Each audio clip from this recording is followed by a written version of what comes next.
ढवळसाहेब, प्रकाशक श्री संजय वेंगुर्लेकर, त्यानंतर स्वतः श्री लक्ष्मण उर्फ संजय ठाकूर, त्यानंतर ज्येष्ठ पत्रकार श्री प्रमोद तेंडुलकर, त्यानंतर सुनीता दीक्षित. प्रथमेश लगाटे जेव्हा येतील तेव्हा आपण त्यांना इथे व्यासपीठावर घेणार आहोत. मुग्धा लगाटेसुद्धा येणार आहेत.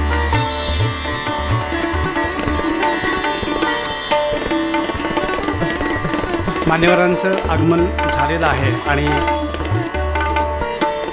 ॲडव्होकेट दिलीपजी नार्वेकर साहेब, उर्वरित मान्यवर थोड्याच वेळात या ठिकाणी या मान्यवरांच्या मांदियाळीत समाविष्ट होतील. मी सर्व मान्यवरांचं आपणा सर्वांच्या वतीने हार्दिक स्वागत करतो आणि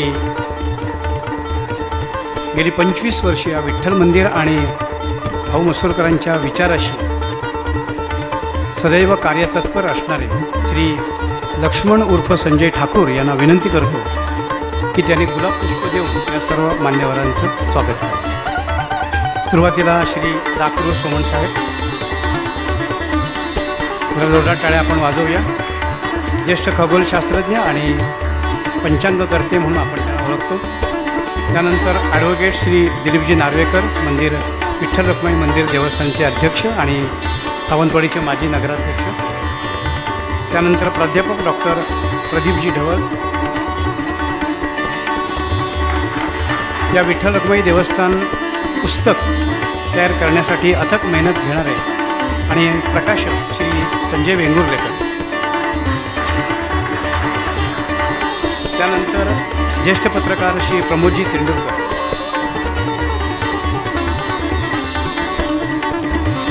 आणि या पुस्तक प्रकाशनामध्ये, पुस्तक निर्मितीमध्ये ज्यांचा वाटा आहे अशा सुनीता दीक्षित. मी प्रकाशक श्री संजय वेंगुर्लेकर यांना विनंती करतो की आपण लक्ष्मण साहेबांचं देऊन स्वागत करावं. श्री लक्ष्मण ठाकूर यांचंही स्वागत या ठिकाणी होतं आहे.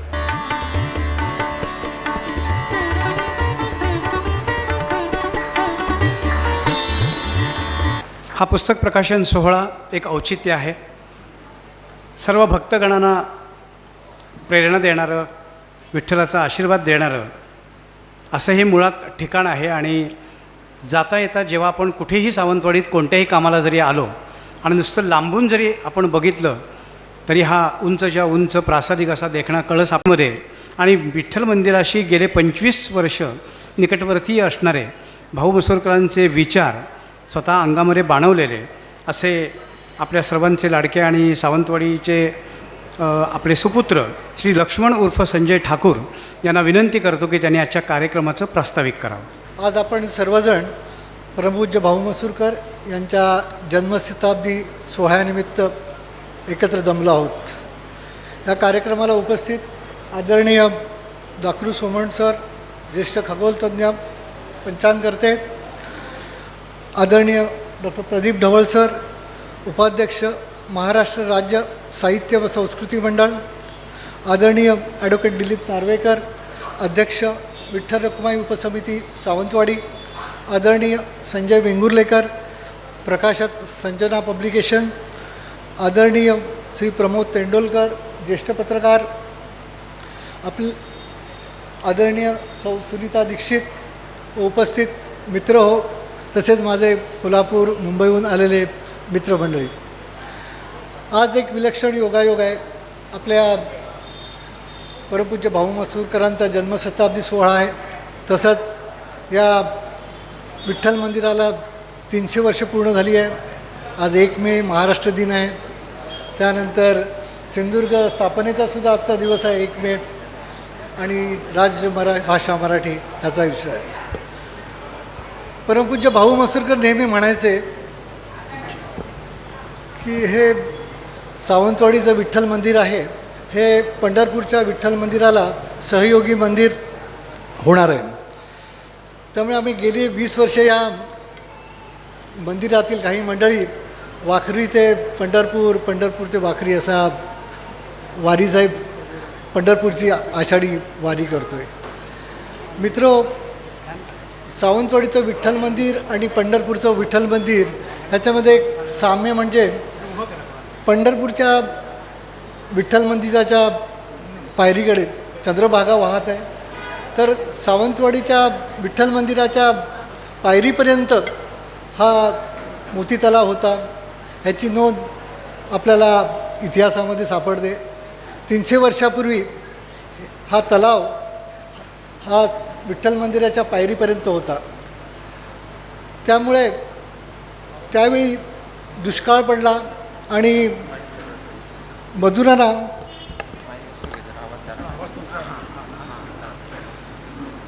मजुरांना काही काम नव्हतं, दुष्काळ होता.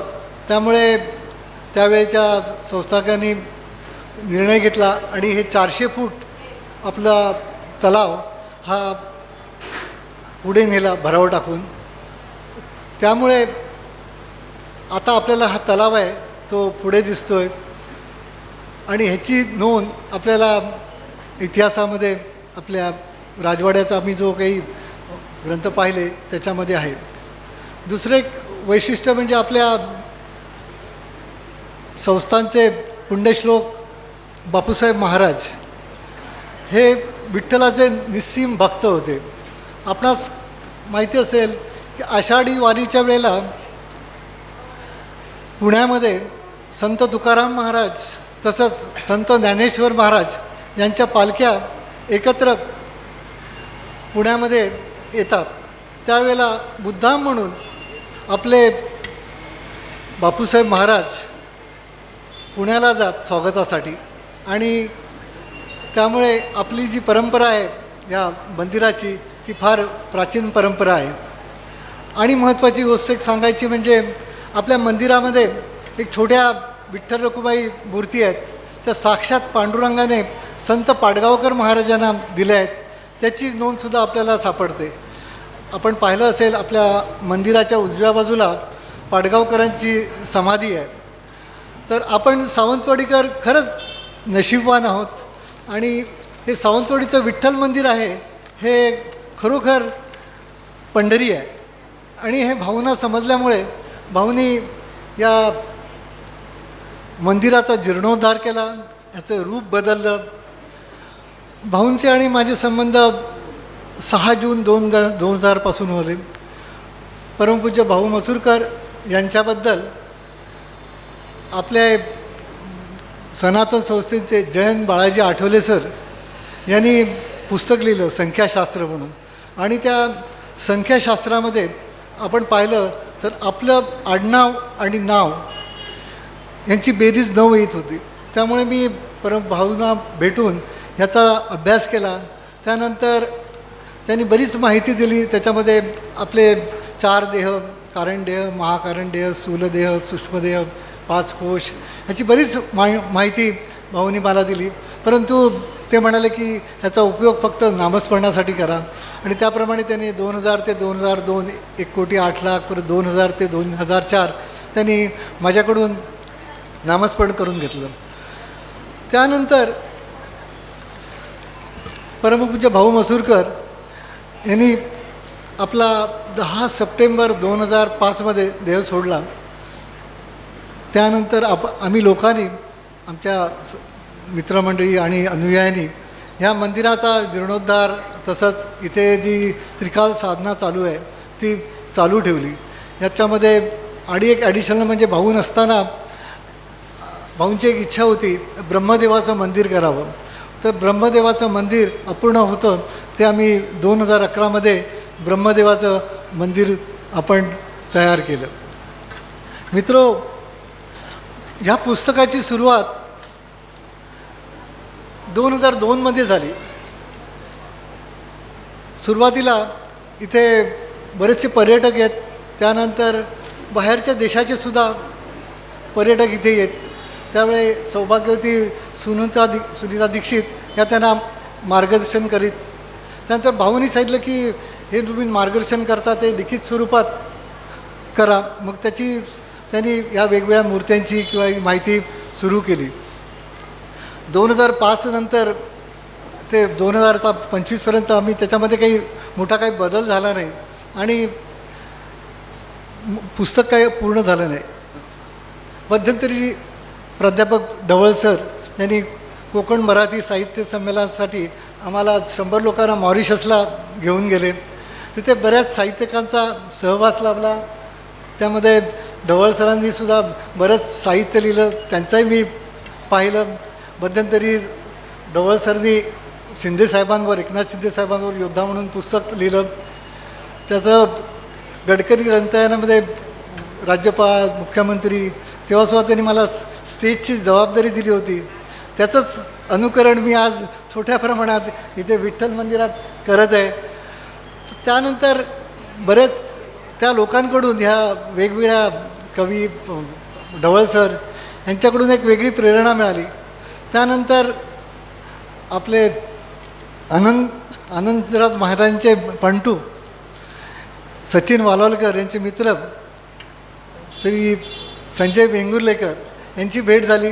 त्यांनी सावंतवाडीच्या विठ्ठल मंदिरामध्ये स्वामी समर्थांच्या चित्रांचं प्रदर्शन भरवलं आणि त्यावेळेला त्यांना या मंदिरामध्ये एक विलक्षण आकर्षण जाणवलं, वेगवेगळ्या अनुभूती आल्या. त्यामुळे मी ठाण्यात राहतो, ते ठाण्यालाच राहतात. ते म्हणाले, म्हटलं आमचं एक अपूर्ण पुस्तक आहे. तर ते म्हणाले आपण पूर्ण करूया. ते स्वामींचे भक्त आहेत, त्यांनी बरेच स्वामींचे या लेख लिहिले आहेत, पुस्तकं लिहिली आहेत. त्यानंतर गणपतीचं सुद्धा संपूर्ण महाराष्ट्रभर त्यांनी भ्रमण केलं आहे आणि माहिती घेतली आहे. त्यानंतर आम्ही वेगवेगळी माहिती घेतली. या दीक्षित बहिणी पुण्याला असतात, त्यांना जाऊन भेटलो. भाऊंचे काय विचार होते ते पाहिले. त्यानंतर वेगवेगळ्या ग्रंथातून माहिती घेतली. आपल्या इथे बुवा सर आले नाहीत, आपले प्राध्यापक बुवा सर आपल्या कॉलेजचे, त्यांनीसुद्धा आम्हाला बरीच माहिती दिली आणि या सगळ्यातून आम्ही हा ग्रंथ तयार केला. या मंदिराचं एक आडी वैशिष्ट्य तुम्हाला मला सांगावंसं वाटतं.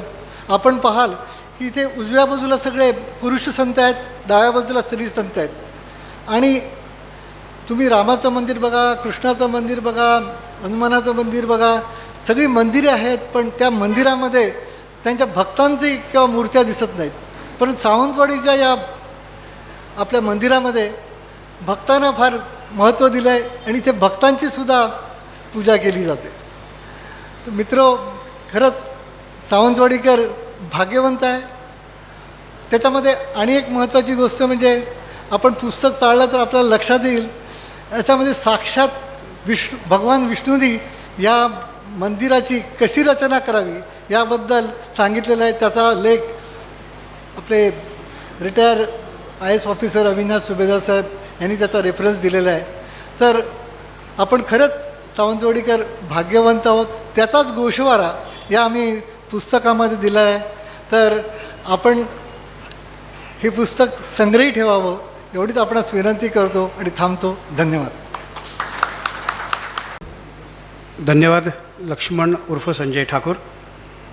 आमच्या माननीय आमदार दीपकभाई आलेले आहेत, त्यांचं स्वागत करूया आणि आपण दीपप्रज्वलन करून घेणार आहोत. या पुस्तकामध्ये अतिशय छान छान अशी काही कवनंसुद्धा आहेत आणि हे पुस्तक जेव्हा प्रकाशित होईल, आज त्याचा अर्थातच प्रकाशन सोहळा होईल आणि त्यानंतर आपण ते पुस्तक मूळ त्याची किंमत 150 रुपये आहे, परंतु 100 रुपयामध्ये आज तुम्हाला ते सगळ्यांना मिळणार आहे आणि अतिशय वाचनीय आणि या विठ्ठल मंदिराची माहिती देणारं अशा प्रकारचं हे पुस्तक आहे. दीपकभाई येईपर्यंत मी एक त्यातलं काव्य वाचून दाखवतो. माझ्या विठ्ठलाची कीर्ती वर्णू किती, माझ्या विठ्ठलाची कीर्ती वर्णू किती, काया वाचा मने कमी पडती. गावोगावीचे देशोदेशीचे लोक दर्शना येती, मनोकामना पूर्णतेच्या प्रचिती घेते. सावंतवाडीकर रोज येता जाता नमस्कार करती, जीवनमार्ग सुखकर झाल्याचा आनंद भोगते. ऐसा रखुमाई वर मला आवडतो किती, ऐसा रखुमाई वर मला आवडतो किती, सांगावा काया वाचा मन कमी पडते. सांगाया काया वाचा मन कमी पडते. इतकी उत्तम आणि उत्कृष्ट अशी प्रासादिक या मंदिराची महती आहे. मग अशी उल्लेख केल्याप्रमाणे आपण कुठल्याही कामाला जरी बाजारपेठेमध्ये आलो किंवा या बाजूला आलो तर निश्चितपणे आपले 2 हात जोडले जातात आणि रामकृष्ण हरी असं म्हणत आपण विठ्ठल रखुमाई देवतांचे आशीर्वाद घेतो आणि ते घेतल्यानंतर आपल्या मनाला अतिशय बरं वाटतं आणि आपण जय जय रामकृष्ण हरी, जय जय रामकृष्ण हरी असं म्हणतो. दरम्यान विद्यमान आमदार आणि माजी शिक्षण मंत्री, त्याचप्रमाणे मराठी भाषा संवर्धन मंत्री, आपल्या सर्वांचे लाडके लोकनेते आदरणीय दीपकभाई केसरकर इथे येत आहेत. जोरदार टाळ्यांनी आपण त्यांचं स्वागत करूया. त्यांना इथे व्यासपीठावर स्थानापन्न होण्याची विनंती करतो.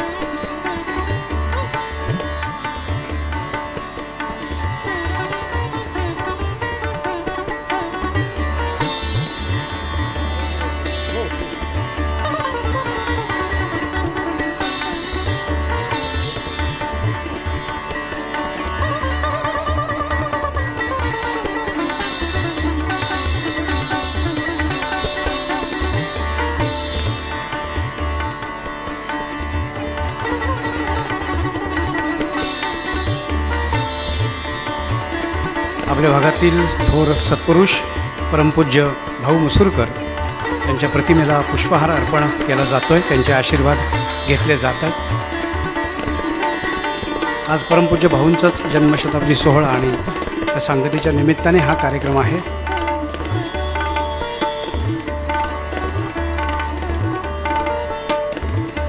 विठ्ठल भक्तीचं महत्त्व, त्याचा प्रचार प्रसार, त्याचप्रमाणे विठ्ठल मंदिरातील दैनंदिन कार्यक्रम, या सर्वच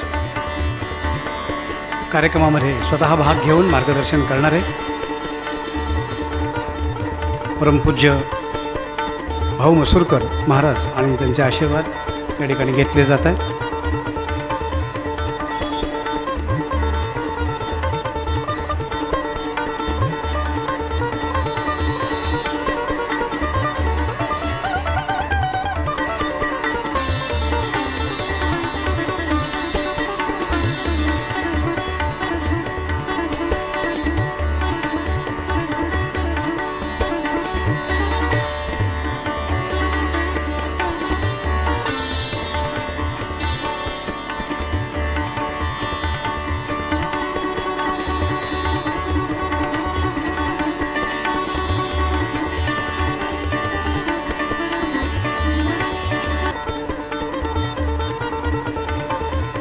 दीपकभाईंना स्थानापन्न होण्याची विनंती आहे आणि लक्ष्मण ठाकूरना विनंती आहे की गुलाबपुष्प देऊन आपण दीपकभाईंचं स्वागत करावं.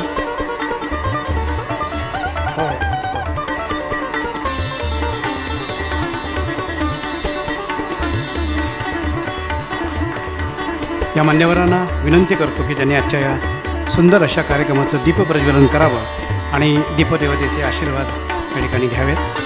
श्री दाकरू सोमणसाहेब, आमचे लाडके मंत्री दीपकभाई केसरकर. तर फॅन बंद करा. त्यानंतर ॲडव्होकेट श्री दिलीपजी नार्वेकर साहेब, मंदिर समिती अध्यक्ष, प्राध्यापक डॉक्टर प्रदीप ढवळ, प्रकाशक संजय वेंगुर्लेकर, श्री लक्ष्मण उर्फ संजय ठाकूर, ज्येष्ठ पत्रकार श्री प्रमोद तेंडुलकर, सो सुनीता दीक्षित मॅडम. आपणा सर्वांच्या वतीने मी मान्यवरांना विनंती करतो की त्यांनी दीप प्रज्वलन करावं. दीपदेवता ही चैतन्याची देवता आहे, मांगल्याची देवता आहे. तिला प्रसन्न करून घेतल्यानंतर आपण आरंभलेलं कार्य हे पूर्णत्वाकडे जातं.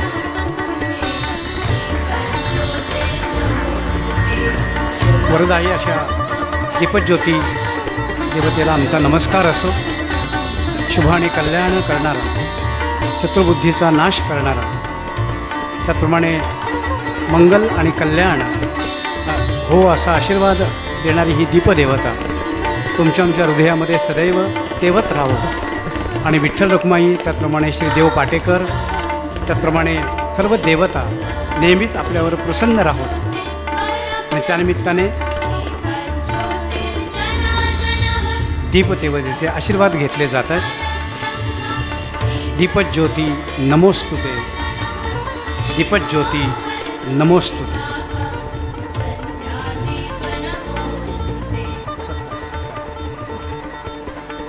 या सर्व मान्यवरांचे आपण विशेष सत्कार या ठिकाणी करणार आहोत आणि त्यांची थोडक्यात माहिती आपण बघणार आहोत. सुरुवातीला मी ॲडव्होकेट श्री दिलीपजी नार्वेकर सरांना विनंती करतो की त्यांनी श्री दाकृ सोमण या आमच्या मान्यवर पाहुण्यांचा या ठिकाणी सत्कार करावा. स्वतः टेक्स्टाईल पदवीधर असणारे दाकृ सोमण साहेब मफतलाल कंपनीमध्ये 25 वर्ष नोकरी, मागील 52 वर्ष पंचांग आणि दिनदर्शिका त्यामध्ये ते आपलं योगदान देत आहेत, तयार करत आहेत. मागील 60 वर्ष वृत्तपत्रातून सातत्याने त्यांचं लेखन चालू आहे. खगोलशास्त्रावर 9000हून त्यांनी अधिक व्याख्यानं दिलेली आहेत. आकाशवाणी, दूरदर्शन, इतर वाहिन्यावर कार्यक्रमामध्ये नेहमीच सहभाग असतो. आकाशदर्शन, धूमकेतू, चंद्र सूर्यग्रहणे, आपले सण, आपले उत्सव इत्यादी पुस्तके त्यांनी लिहिलेली आहेत. ठाणे मराठी ग्रंथ संग्रहालयाचे ते विश्वस्त आहेत. मराठी विज्ञान परिषदेचे अध्यक्ष आहेत. ठाणे नगरीत भरलेल्या साहित्य संमेलनाचे डॉक्टर सोमण हे संयोजक होते आणि अनेक पुरस्कारांनी ते सन्मानित आहेत. त्यामध्ये महत्त्वाचा पुरस्कार म्हणजे ठाणे भूषण पुरस्कार, उत्कृष्ट विज्ञान प्रचारक सन्मान, लोकमत ठाणे आयकॉन सन्मान, रोटरी क्लबचे व्होकेशनल अवॉर्ड आणि राज्य खगोल मंडळाचा जीवन गौरव पुरस्कार. जोरदार टाळ्या दाकृ सोमण यांच्यासाठी. यानंतर पुन्हा एकदा मी ॲडव्होकेट दिलीपजी नार्वेकर यांना विनंती करतो की त्यांनी आमचे मंत्री महोदय आदरणीय दीपकभाई केसरकर यांचा योग्य सत्कार करावा.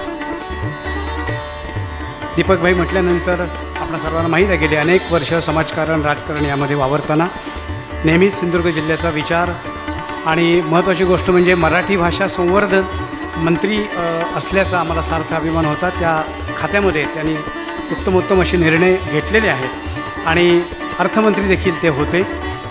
या सर्व म्हणजे मंत्रिपदाचा कारभार सांभाळत असताना त्यांनी या भागामध्ये अनेक लोकोपयोगी कामं केलेली आहेत आणि दीपकभाईंना खरा अर्थ म्हणजे समाधान आणि आनंद झाला असणार जेव्हा मराठी भाषेला अभिजात दर्जा मिळाला मराठी भाषेला. त्यामुळे खरंच एक चांगलं काम केल्याची ही पोचपावती आहे.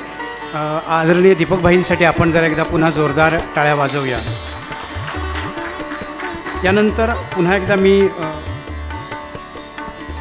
ॲडव्होकेट दिलीपभाईंना विनंती करतो की त्यांनी आजचे आणखी एक मान्यवर जे खास या ठिकाणी कणकवलीवरनं इथं आलेले आहेत, त्यांचं कार्य खूप मोठं आहे. स्वतः प्राध्यापक आहेत, डॉक्टर आहेत. त्यांचं नाव आहे डॉक्टर प्रदीप जनार्दन ढवळ. त्यांचा बायोडेटा खूप मोठा आहे. मी अगदी थोडा संपादित करून तो वाचतो आहे. गेली 32 वर्ष ते प्राध्यापक, वाणिज्य विभाग, ज्ञानसाधना महाविद्यालय ठाणे येथून सेवानिवृत्त झालेले आहेत. अनेक कार्यकारिणीवर त्यांनी उपाध्यक्ष सदस्य म्हणून काम केलेलं आहे. केंद्रीय कार्याध्यक्ष म्हणून त्यांनी कोकण कला अकादमी ठाणे जिल्ह्यावर काम केलेलं आहे. अनेक ठिकाणी त्यांनी अध्यक्ष, विश्वस्त म्हणूनही आणि प्रमुख सल्लागारपदीही अत्यंत मोलाचं असं योगदान विविध संस्थांना दिलेलं आहे.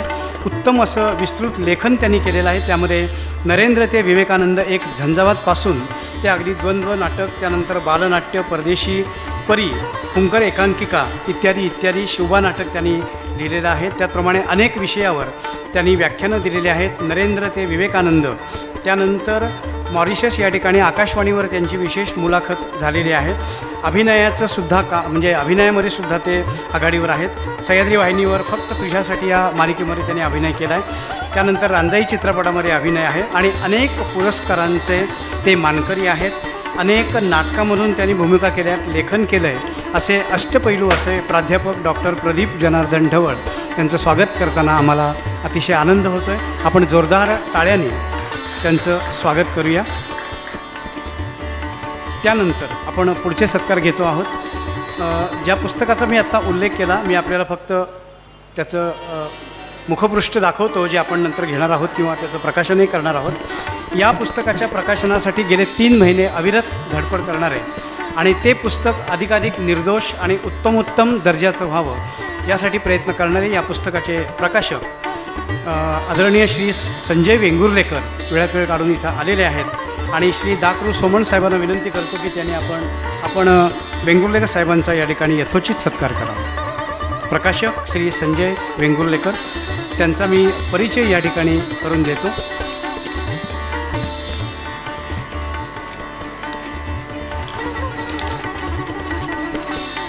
– 1992मध्ये शूर सेनानी या वार्षिक अंकाची 34 वर्षापूर्वी मुहूर्तमेढ त्यांनी रोवली. संजना पब्लिकेशनची स्थापना, साप्ताहिक मार्मिकात उपसंपादक पद त्यांनी स्वीकारलेलं आहे.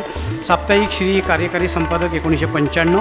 1996मध्ये पत्रकारितेऐवजी महाराष्ट्रातील गणेश दर्शनाची योजना 121 गणेश दर्शन, त्या व्यतिरिक्त गणपती शोधार्थ 108 गणेश दर्शन अंतर्गत त्यांनी जागृत व नवसाचे गणपती, पुराणोक्त व सिद्ध गणेश, इतिहासकालीन गणपती या ग्रंथांचं लेखन आणि प्रकाशन 1998 पासून अक्कलकोट स्वामी महाराजांच्यावर अभ्यासपूर्ण अंकांची योजना जाहीर, शूरसेनानी अंकाद्वारे श्री स्वामींच्यावर 1% संशोधनपर 28 वर्ष त्यांनी लेखन केलेलं आहे. जोरदार टाळ्या वाजवायला हरकत नाहीत. प्रगटलेले गणराया, प्राचीन गणेश, समाधी विनायक, आडवाटेचे गणपती यांचं त्यांनी लेखन आणि प्रकाशन केलेलं आहे. 2000 साली तोची एक समर्थ श्री स्वामीरायांवरील चित्रपटाचं पटकथा लेखन त्यांनी केलेलं आहे. श्री गणेशावरील एकूण 39 ग्रंथांचं प्रकाशन तसेच श्री स्वामी समर्थावरील 14 संशोधनपर ग्रंथांचं लेखन आणि प्रकाशन त्यांनी केलेलं आहे. त्यांना अनेक पुरस्कार प्राप्त आहेत. त्यामध्ये लोकमान्य गौरव पुरस्कार, त्यानंतर पुण्याच्या श्रीपाद सेवा मंडळातर्फे परमपूज्य मामासाहेब देशपांडे स्मृती उत्कृष्ट साहित्य पुरस्कार आणि परमपूज्य गिरीशदादा कवडे यांच्या हस्ते सुद्धा एक पुरस्कार प्राप्त झालेला आहे. अशा प्रकाशक संजय वेंगुर्लेकर यांच्यासाठी जरा जोरदार टाळ्या आपण वाजवूया. त्यांचे आणखी काही ग्रंथसुद्धा प्रकाशित झालेले आहेत, त्यांचंही या ठिकाणी स्वागत आहे. त्यानंतर आपल्या सावंतवाडी नगरपालिकेचे माजी नगराध्यक्ष, त्याचप्रमाणे विठ्ठल रखुमाई मंदिर देवस्थानचे अध्यक्ष ॲडव्होकेट दिलीपभाई नार्वेकर यांचा सत्कार श्री दाकरू सोमण साहेबांनी करावा अशी त्यांना विनंती करतो. ॲडव्होकेट श्री दिलीपजी नार्वेकर.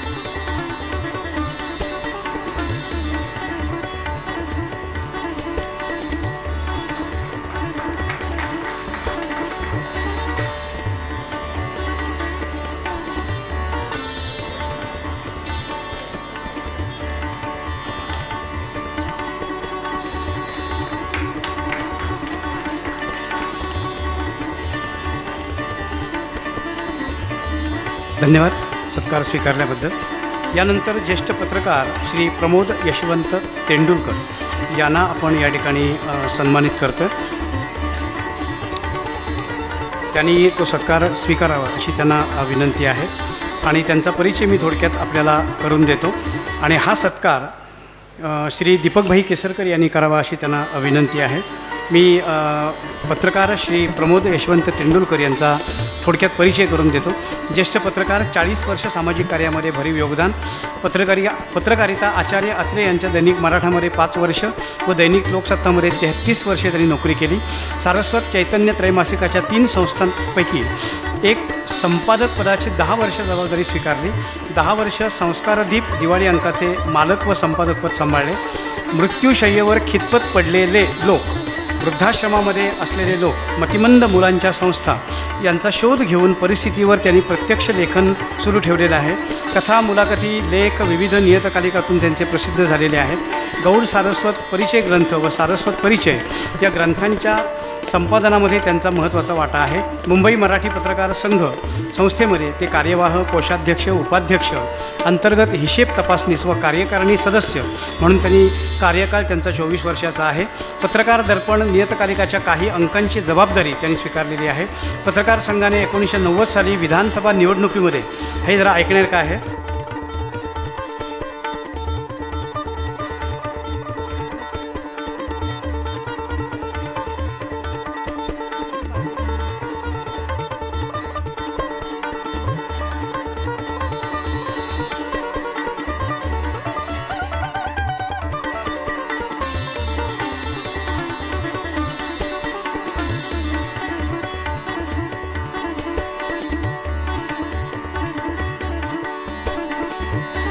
महासंघ प्रसिद्धी प्रमुख, राजेंद्रनगर शारदा सहनिवास सहकारी संस्थेवर गेली 15 वर्ष ते अध्यक्ष आहेत आणि समाज माध्यमावर आणि लेखन आणि त्यांचं पर्यटन सुरू आहे.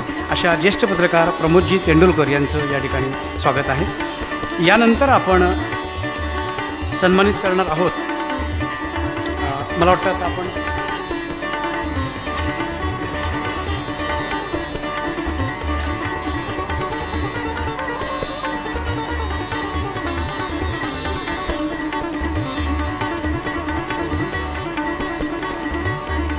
काही सत्कार आहेत ते आपण आता नंतर घेणार आहोत. त्याच्या आधी आता आपण पुस्तक प्रकाशनाकडे येतो आहोत.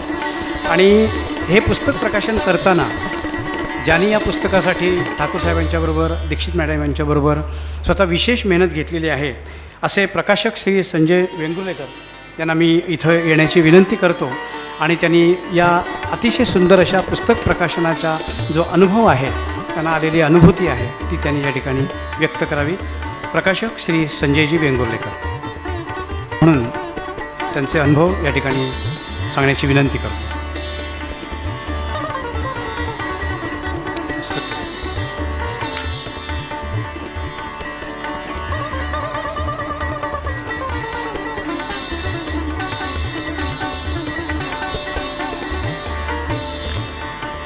मंगलमूर्ती मोरया.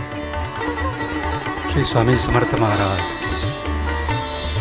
पांडुरंग. सर्वप्रथम मी इथे उपस्थित असलेली सगळी ज्येष्ठ मंडळी त्यांचे आभार व्यक्त करतो.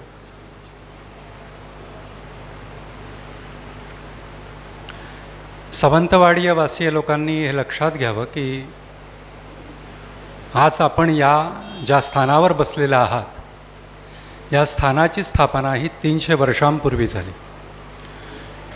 आणि कविवर्य मंगेश पाडगावकर यांच्या घराण्याच्या आधी 10 ते 12 पिढ्या आधी त्या पाडगावकर महाराजांची खाली समाधी आहे. पाडगावकरांनी स्थापन केलेला हा विठ्ठल आहे. आणि वैशिष्ट्य असं आहे की विठुरायाच्या दर्शनासाठी पंढरपूरला नेहमी जाणारे पाडगावकर वार्धक्यामुळे जेव्हा जाऊ शकले नाहीत आणि त्यांना अतीव दुःख झालं, त्यावेळी प्रत्यक्ष पांडुरंगाने त्यांना आपलं एक प्रतीक स्वरूप म्हणून एक मूर्ती दिलेली आहे. आणि ती आजही गर्भगृहामध्ये मागच्या बाजूला आहे. आम्ही कोकणचे पंढरपूर असं या पुस्तकावर नमूद केलेलं आहे. त्याचं कारण हेच आहे, हे कोकणचं पंढरपूर आहे. जसं वेंगुर्ल्यामध्ये एक विठुराया आहे, ते विठुराया स्वतः 1 महिना येऊन तिथल्या सेवकाची किंवा तिथल्या त्यांच्या साधकांची सेवा करीत होते. त्यामुळे असं म्हटलं जातं की वेंगुर्ल्यातल्या माणसांनी पंढरपूरला जाण्याची आवश्यकता नाही, पांडुरंग वेंगुर्ल्यात आहे. त्याप्रमाणे सावंतवाडी वासियांनी सुद्धा धावपळ करण्याची आवश्यकता नाही, पांडुरंग सावंतवाडीमध्ये आहे. आणि हे मी 1-2 वर्षांपूर्वीचा एक प्रसंग आहे. मी गोव्यामध्ये कार्यक्रम केला होता, श्री स्वामी समर्थ समग्र दर्शन या. आणि हा कार्यक्रम आटोपून आम्ही परत मुंबईमध्ये निघणार. आणि आनंदनाथ महाराजांचे पणतू सचिन वालावलकर यांना मी हे सहज सांगितलं की मी अशा पद्धतीने तळ कोकणात आलेलो आहे, प्रचंड सामग्री बरोबर आहे. आणि स्वामी समर्थ महाराजांचे ओरिजिनल फोटोग्राफ्स, त्यांच्या पादुकांचे फोटोग्राफ्स, त्यांच्या शिष्यांचे फोटोग्राफ, असे साधारणतः 150 फोटोंचं ते साहित्य आहे. तर मी असाच गोव्यावरून परत मुंबईत जाईन. मग सचिनरावांचं म्हणणं पडलं की आपण ठाकूर साहेबांशी बोलू, आपण सावंतवाडीच्या या विठुरायाच्या मंदिरामध्ये हा दर्शन सोहळा करूया. आणि केसरकर सर त्यावेळी इथे उपस्थित असतील आणि आपण त्यांनाही विनंती करू की त्यांनी येऊन याचं उद्घाटन करावं. आणि हा सोहळा करत असताना 2-3 दिवस माझा इथे राहण्याचा जो विषय झाला, त्यावेळी माझ्या असं लक्षात आलं की या बाजूला सगळी संत परंपरा दिसते, या बाजूला संत परंपरेतले पुरुष आहेत, इथे जगदंबा सगळ्या बसलेल्या आहेत, साध्वी आहेत. विठुरायांचं दर्शन घेत असताना आपण बारकाईने पाहतो तेव्हा असं लक्षात आलं की हे द्वारपाल आहेत, ह्याची रचना फार वेगळी आहे. त्यानंतर दुसरी गोष्ट अशी लक्षात आली की प्रदक्षिणा मार्गामध्ये युगावतार तिथे दिलेले आहेत. सत्ययुगामधला भाग असेल, त्रेतायुगाशी संबंध असेल, द्वापार युगाचा संबंध असेल, आणि कलियुगामधले जे उपास्य दैवत सर्वांचं जे आहे ते विठुराया, ते आईसाहेबांबरोबर रुक्मिणी समवेत गाभाऱ्यामध्ये बसलेले आहे. मग हे स्वरूप काय आहे, तर लगेच लक्षात आलं की इथे मंगलमूर्ती मोरया आहेत. आणि दर्शन घेत फिरत असताना या इथे सूर्यनारायण आहेत, या बाजूला जगदंबा, महाकाली, महालक्ष्मी आणि महासरस्वती, अत्यंत दुर्मिळ अशा 3 देवता विद्यमान आहेत. आणि भगवान शिव समोर बसलेले. चटकन लक्षात आलं माझ्या की हे विठ्ठल पंचायतन आहे, हे विष्णू पंचायतन आहे, वैशिष्ट्यपूर्ण आहे. लक्षात घ्या, विष्णू पंचायतन आहे, एक वेगळेपणा आहे. त्यानंतर युगावतार सर्व इथे आहे. आणि पुन्हा प्रदक्षिणा मार्गातून आपण फिरतो त्यावेळी दशावतारांचं दर्शन होतं. असं एकत्रितपणे कुठेही जनरली आपण पाहू शकत नाही किंवा असत नाही. इथे सगळी जी मंडळी बसलेली आहेत ती का बसलेली आहेत त्याचा विशिष्ट कार्यकारण भाव आहे. इथे ज्या सगळ्या जगदंबा बसलेल्या आहेत त्या का इथं बसलेल्या आहेत याचं एक वेगळं कारण भाव आहे. आणि आपण या मंदिराच्या बाहेरून जेव्हा प्रवेश करतो तेव्हा डाव्या बाजूला जर बघितलं तर ती तुलसी माता बसली आहे, त्याच्या बाजूला ब्रह्मदेव आहेत. भारतवर्षामध्ये पुष्कर वगैरे अशी नेमकी ठिकाणं असतील की जिथे आपल्याला ब्रह्मदेवांचं दर्शन होतं. ब्रह्मदेवाला दर्शनाची मान्यताच नाही, त्यामुळे ब्रह्मदेव आपण कुठून पाहणार. आपण अन्य बाकीची सर्व देवता पाहत असतो पण ब्रह्मदेवाचं कधी दर्शन होत नाही. पण सावंतवाडीमध्ये इथे ब्रह्मदेवसुद्धा आहे. म्हटलं हे फार वेगळं वैशिष्ट्य आहे, याच्यावर काही करता येईल. कारण असं आहे की महाराष्ट्रभरामध्ये इतकी मंदिरं आपण उभी पाहतो, परंतु एखाद्या मंदिरावर 100 पानाचं पुस्तक होईल का. तर ती गर्भगारातली ती देवता आणि एखाद्या वेळी ते पंचायत नसेल तर आणखी बाजूला बसलेल्या 4 देवता, याच्या पलीकडे सांगण्यासारखा वेगळेपणाने काही नसतं. आणि एखाद्या मंदिरावर किती लिहिणार. परंतु लक्षात घ्या, या मंदिरावर लिहिताना मला 200 पानं कमी पडतील असा अंदाज येऊ लागला. आणि तो आवरता शेवटी असं ठरलं की एवढे मोठे ग्रंथ आज किती जण वाचतील आणि वाचतील की नाही, तर किमान त्याचा गोषवारा स्वरूपामध्ये 100 पानं तरी करावीत. आणि त्या पद्धतीने आम्ही आखणी केली. ठाकूरसाहेबांचा मला मध्येच फोन आला की म्हणाले आपण आमच्या विठुरायावर काही करू शकतो का. म्हटलं हा संकल्प काय आहे, कसा आहे, कशा पद्धतीचा आहे, तुम्ही ही प्रेरणा कशी काय घेतली. तर ते म्हणाले मुळात ही संपूर्ण संकल्पना जी आहे ती इथे असलेले पूर्वी होऊन गेलेले एक सत्पुरुष भाऊ मसूरकर यांच्या माध्यमातून हा विषय सर्वत्र पुढे आला. त्यांनी केलेला हा सगळा जीर्णोद्धार आहे. त्यांनी केलेल्या बऱ्याच देवता, बऱ्याच मूर्ती ह्या त्यांनी इथे बसवलेल्या आहेत. आणि जे कार्य थोडंसं कुठे राहिलेलं होतं किंवा जशी ती ब्रह्मदेवांची मूर्ती असेल तर ती ह्या मंडळीने ते कार्य पुढे नेलेलं आहे. तुम्ही या मंदिराचं वैशिष्ट्य बघा, याचं जे शिखर आहे त्याला कमलदलं आहेत आणि त्या प्रत्येक कमलदलामधल्या प्रत्येक देवडीमध्ये एक वैशिष्ट्यपूर्ण देवता आहे. त्यात सप्तर्षी असतील, वेगवेगळ्या नवग्रह असतील. म्हणजे तुम्हाला जगतामध्ये किंवा हिंदू धर्मामध्ये सांगितल्या जाणाऱ्या सगळ्या देवता एका मंदिरामध्येच तुम्हाला दर्शनासाठी प्राप्त आहेत. आणि तुम्ही नमस्कार करत आहात पांडुरंगाला, परंतु तुम्हाला पांडुरंगाच्या बरोबर आणि अन्य सगळ्या देवता आपला कृपाहस्त वर ठेवून आहेत. हे ह्या मंदिराचं वैशिष्ट्य आहे, सावंतवाडीचं हे वैभव आहे. म्हटलं आपण याचा विचार करू, म्हटलं आपण ह्या ग्रंथ करू शकू किंवा काही. मग एकदा ते म्हणाले असं नको, आमचे लक्ष्मण ठाकूर ठाण्यातच राहतात आमच्या जवळ. ते म्हणाले आपण एकदा तळ कोकणात जाऊ, आपण एकदा मंदिरामध्ये या, पुन्हा एकदा आपण पाहणी करू. आणि त्यावेळी आम्ही एक फोटोग्राफर घेतला आणि दर्शनासाठी खाली याच्या मागे जे पुंडलिक बसलेले आहेत आणि विठुरायाला त्यांनी सांगितलेलं आहे की थांबा मी आईवडिलांच्या सेवेत आहे आणि ती वीट दिलेली आहे आणि पांडुरंग तिथे उभा आहे. हे तिष्ठत बसलेला जो पांडुरंग आहे तो तिथे पाहिल्यानंतर आम्ही तिथून सुरुवात केली आणि सगळे फोटोग्राफ्स घेतले. मी त्यांना अशी संकल्पना मांडली, अगदी ब्रीफ, छोटी छोटी थोडीशी माहिती, पण अतिशय डिटेल म्हणजे नेमकी असेल अशा पद्धतीने तारखा वगैरे व्यवस्थित शोधून ग्रंथ वगैरे आपण त्याचं परिशीलन करू आणि त्या पद्धतीने प्रत्येक देवतेचं. आता असं आहे की इथे संत बहिणाबाई आहेत, संत सखू असतील, वेण्णाबाई आहेत, ही नावं आपण कुठेतरी ऐकलेली असते, पण याच्याविषयीच्या डिटेल्स तुमच्याकडे कुठे आहेत. त्यामुळे नमस्कार करणारा माणूस नमस्कार करतो आणि पुढे निघून जातो, किंवा एका बाजूला त्या जगदंबा असल्यामुळे त्याच्यावर कदाचित अनेक जणांचं लक्ष पण जात नसेल. पण नाही, तुम्ही आवर्जून इथे जेव्हा याल तेव्हा नेमकेपणाने दर्शन घ्या. आणि जर त्याची पंचायत झाली की हे काय आहे जर समजू शकत नसेल तर ही याची योजना आहे. हे ग्रंथ किंवा हे पुस्तक तुमच्या जर हातात असेल तर तुम्ही नेमकेपणाने या सर्व देवतांना समजून घेऊ शकाल. आता प्रश्न असा आहे, आत्ताच ह्याचं प्रयोजन काय आहे. लक्षात घ्या, दीक्षित ताई बसलेले आहेत. 2002ला त्यांनी या सगळ्या मूर्तींच्या विषयीच्या थोड्या डिटेल्स जमा करून ठेवलेल्या होत्या आणि ठाकूर सरांनी मला तो बंच दिला बघण्यासाठी. मी त्यांना म्हणालो की याच्यावर खूप संपादनाची गरज आहे, परंतु गाभा तरी आपल्याला समजला की काय करता येईल वगैरे. त्यानिमित्ताने आम्ही जेव्हा मंदिरात फेरी मारली तेव्हा आमच्या असं लक्षात आलं, आज आपण हिंदू म्हणून स्वस्थतेने ठामपणे इथे बसलेलो आहोत ते ज्याच्यामुळे ते छत्रपती शिवाजी महाराजांची इथे स्थापना आहे. या बाजूला राणी लक्ष्मीबाई आहे. जगदंबेचं तेज काय असतं लक्षात घ्या. 1857ला स्वातंत्र्य समरामध्ये उतरलेली ही वीरांगना केवळ वयाच्या 23व्या वर्षी पुरुष वेशामध्ये ब्रिटिशांच्या विरुद्ध लढली.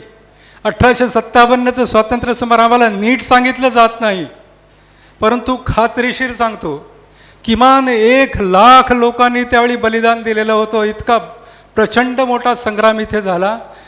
त्याचं सुरुवातीचं जे पहिलं बलिदान आहे म्हणजे मंगल पांडेपासून जी बलिदानाचीच पद्धत झालेली होती तो विषय तर वेगळाच आहे. किंवा कदाचित तुम्हाला आता विषय आला आहे, अगदी मोजकेपणाने सांगतो, आपल्याला बऱ्याचदा माहीत नाही आहे मंगल पांडेंचा मृत्यू हे 1857च्या स्वातंत्र्य समराची सुरुवात मानली जाते. परंतु तुम्ही सगळ्या मंडळीने अभिमान बाळगला पाहिजे की स्वातंत्र्य समराच्या आधी 22 वर्ष आधी ह्या देशासाठी पहिला स्वातंत्र्य योद्धा दिलेला आहे तो सावंतवाडीने दिलेला आहे. तिथे मडुऱ्याच्या पुढे बांद्याजवळ डेगवे म्हणून गाव आहे. एक ब्रिटिश कप्तान त्यावेळी येऊन वाटेल तशा पद्धतीने प्राणी मारत होता आणि ते उन्मत्त होते लोक. त्यावेळी तिथे काही देसाई मंडळी आहेत. त्यांनी ठरवलं की कुठेतरी आपण हे थांबवलं पाहिजे आणि ब्रिटिश हे पुढे फार उन्मत्त होतील, काय करावं. त्यावेळी त्या देसायांनी तो पहिला कॅप्टन उडवलेला आहे आणि त्यावेळी ब्रिटिशांनी घेरा मारून संपूर्ण त्या डेगव्यातली सगळी पुरुष मंडळी बाहेर काढून एक जात सर्वांना फाशी देणार म्हणून सांगितलं. त्यावेळी कोणी जे केलेलं आहे तो पुढे आहे म्हणून सांगितलं. तेव्हा एका नाईक नावाच्या गृहस्थाने हातभर केला आणि ते हसत हसत फासावर गेले गाजराच्या झाडावर. साधारणतः 1835ची घटना आहे. त्यामुळे सावंतवाडीचं वैभव फार वेगळेपणाचं आहे हे तुम्हा सगळ्या मंडळींना माहीत असलं पाहिजे. या ग्रंथात त्याचा उल्लेखाचा विषय नाही आहे, पण राणी लक्ष्मीबाईंचा उल्लेख आला म्हणून सांगतो. अशी ही सगळी मंडळी जी बसलेली आहे ती वैशिष्ट्यपूर्ण आहेत. इथे सोयरोबाना दंबिये बसलेले आहेत. हे बांद्याचे आहेत. हरिभजना वीण वेळ वाया घालवू नको रे, त्या रचना आपण नेहमी ऐकतो म्हणत असतो किंवा, परंतु लक्षात घ्या की सोयरोबानाथ इथे बसलेले आहेत. भाऊंनी त्याची मांडणी केलेली आहे. या सोयरोबानाथांना सावंतवाडीच्या संस्थांच्या एका राजाने आव्हान दिलेलं होतं, अत्यंत अवमानित केलेलं होतं आणि कोडगे मारले होते. आणि देवता देवता म्हणता तो देव दिसेल का इथे. त्यावेळी जसं प्रल्हादाला नृसिंहाने दर्शन दिलं त्या पद्धतीने अत्यंत अस्वस्थ झाले सोयरोबानाथ एका भिंतीकडे बघून म्हणाले की हे बघा सर्वत्र भगवंत आहे, भगवंत दिसला पाहिजे याचा आग्रह धरू नका, त्यासाठी तुमची साधना लागते आणि त्या साधने पश्चात हे ठरतं की भगवंत ठरवणार की तुला दर्शन द्यायचं की नाही. त्यामुळे तुम्ही असा आग्रह धरू नका. ते म्हणाले नाही कोडगे ओढणार, तू एवढं देवाचं नाव घेतो तर दाखव इथे देव. तेव्हा म्हणाले इथेच सुद्धा देव असू शकतो. आणि सोयरोबानाथ असं म्हटल्यानंतर त्या भिंतीवर एक लखलखाट झाला आणि दर्शन झालं आणि त्या राजांनी माफी मागितली. परंतु सोयरोबानाथांच्या तोंडून निघालं की माफीचा प्रश्नच येत नाही, ज्या अर्थी गडबड झालेली आहे. क्षामपूर्वी इथं पांडुरंग आलेले आहेत आणि त्यांना जेव्हा 200 वर्ष झाली तेव्हा त्यांनी एक अशा पद्धतीचा आपला भक्त इथं जन्मास घातला, ते भाऊ मसूरकर. आज त्यांची जन्मशताब्दी आहे. भाऊंच्या विषयी मी इथे चौकशी केली काही लोकांकडे की भाऊ कोण, मला माहीत नव्हतं, मला त्याविषयीची फार माहिती नव्हती. तर मासलेबाईक उत्तरं असतात, त्यात कोणीतरी मला सांगितलं ते हय बसत. म्हटलं ही ओळख असू शकत नाही, काय म्हणजे कशासाठी. मग जेव्हा ठाकूर साहेबांचं बोलणं झालं त्यावेळी वेगवेगळे विषय मला समजत गेले. आणि भाऊ साधना करायचे, उपासना करायचे, ती नेमकी कशी असेल. तर एक 2-4 वर्षांपूर्वी मला एक फोन आला होता की त्या एका गृहस्थाने मला सांगितलं की इथे कुडाळ आणि सावंतवाडी याच्या दरम्यान साळगाव नावाचं ठिकाण आहे आणि तिथे डोंगर दऱ्यांमध्ये एका वैशिष्ट्यपूर्ण अशा ठिकाणी मी गेलो होतो, त्याला नागिणीचा दगड असं म्हणतात. आणि तिकडे काहीतरी दत्त पादुका किंवा स्वामी समर्थांच्या पादुका वगैरे काहीतरी आहे. तर तुम्ही याची नेमकी माहिती सांगू शकाल का. मी म्हणालो कधी गेलो तर मी पाहतो आणि त्याविषयीची माहिती कळवतो. 28 तारीखला मी आता परवा बसलो, 29ला इथे आलो. साळगावमध्ये ओळख असलेल्या एका व्यक्तीला मी फोन केला की अरे बाबा अशा अशा ठिकाणी काही एक नागिणीचा दगड म्हणून काही आहे का ठिकाण. ते म्हणाले हां ते ओळखीचे गृहस्थ आहेत, मी तुम्हाला घेऊन जातो. ते गृहस्थ मला परवा आले इथे आणि ते घेऊन गेले तिथे. तर ते ठिकाण काय आहे तर साधारणतः एक 40-50 फूट उंचीचे खडक आहे आणि त्याच्या बाजूला दुसरा खडक, तिसरा खडक, त्या तिसऱ्या खडकावर आणि दुसऱ्या खडकावर मिळून एक मोठा खडक ठेवलेला आहे आणि आत गुंफा कशी आतला भाग आहे. त्या कपारीमध्ये बसून साधना केली जात होती. कोण करत होते तर ते म्हणाले दत्तगिरी गोसावी खानोलकर हे स्वामी समर्थांचे शिष्य इथे बसत असत आणि इथून 1 किलोमीटरवर साळगावमध्ये त्यांनी बांधलेलं दत्त मंदिर आहे. म्हटलं ठीक आहे, हा तर विषय झाला. 1890ची समाधी आहे दत्तगिरींची, त्यामुळे हा पूर्वीचा विषय झाला. नंतर इथे कोण येऊन बसत तर ते म्हणाले सावंतवाडीमध्ये भाऊ मसूरकर म्हणून होते. ते म्हणाले या गुंफेमध्ये येऊन बसत असं. इथे 300 मीटरवर त्यांची कॅरी होती, काहीतरी त्यांचा व्यवसाय होता.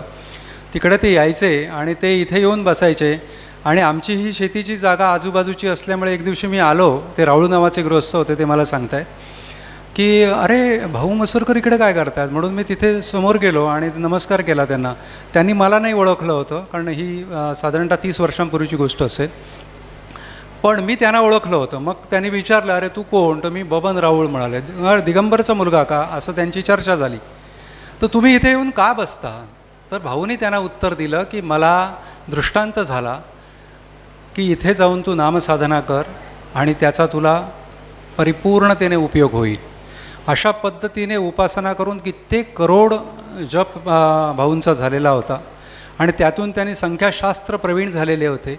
लोकांना साधना नेमकी कशी द्यावी हे त्यांचं वैशिष्ट्य ते जपत होते आणि त्यांना भगवान विष्णूंनी एक दृष्टांत दिला आणि ही जी रचना आहे वैशिष्ट्यपूर्ण ती कशी करावी हे त्यांना भगवान विष्णूंनी सांगितलं आणि हे त्यांनी कुणालाही सांगू नका असं सांगितलं होतं. परंतु ही माहिती त्यांनी अविनाश सुभेदार IAS ऑफिसर त्यांना दिलेली होती आणि परवाच्या आम्ही हा ग्रंथ किंवा अंक किंवा हे जे पुस्तक आहे याच्या लिखाणाच्या वेळी जेव्हा त्यांना आम्ही आवाहन केलं की तुम्ही काहीतरी वेगळी माहिती द्या, तेव्हा त्यांनी हा आम्हाला संदर्भ दिलेला आहे. बरोबर. तर अशा पद्धतीने पुन्हा विनंती आहे, 200 रुपये देऊन तो ग्रंथ ठेवावा, त्याचं मूल्य ठेवावं असं सुरुवातीची योजना होती. परंतु नंतर असा विषय झाला की सर्वांना घेणं शक्य होणार नाही म्हणून त्याची 150 रुपये किंमत ठेवली आणि आज तो ग्रंथ इथे 100 रुपयाला उपलब्ध आहे. सावंतवाडी जाणून घ्यायची असेल किंवा पांडुरंगाचं हे मंदिर जाणून घ्यायचं असेल तर हा ग्रंथ तुम्ही तुमच्या घरात ठेवला पाहिजे. श्री चरणी नतमस्तक होतो.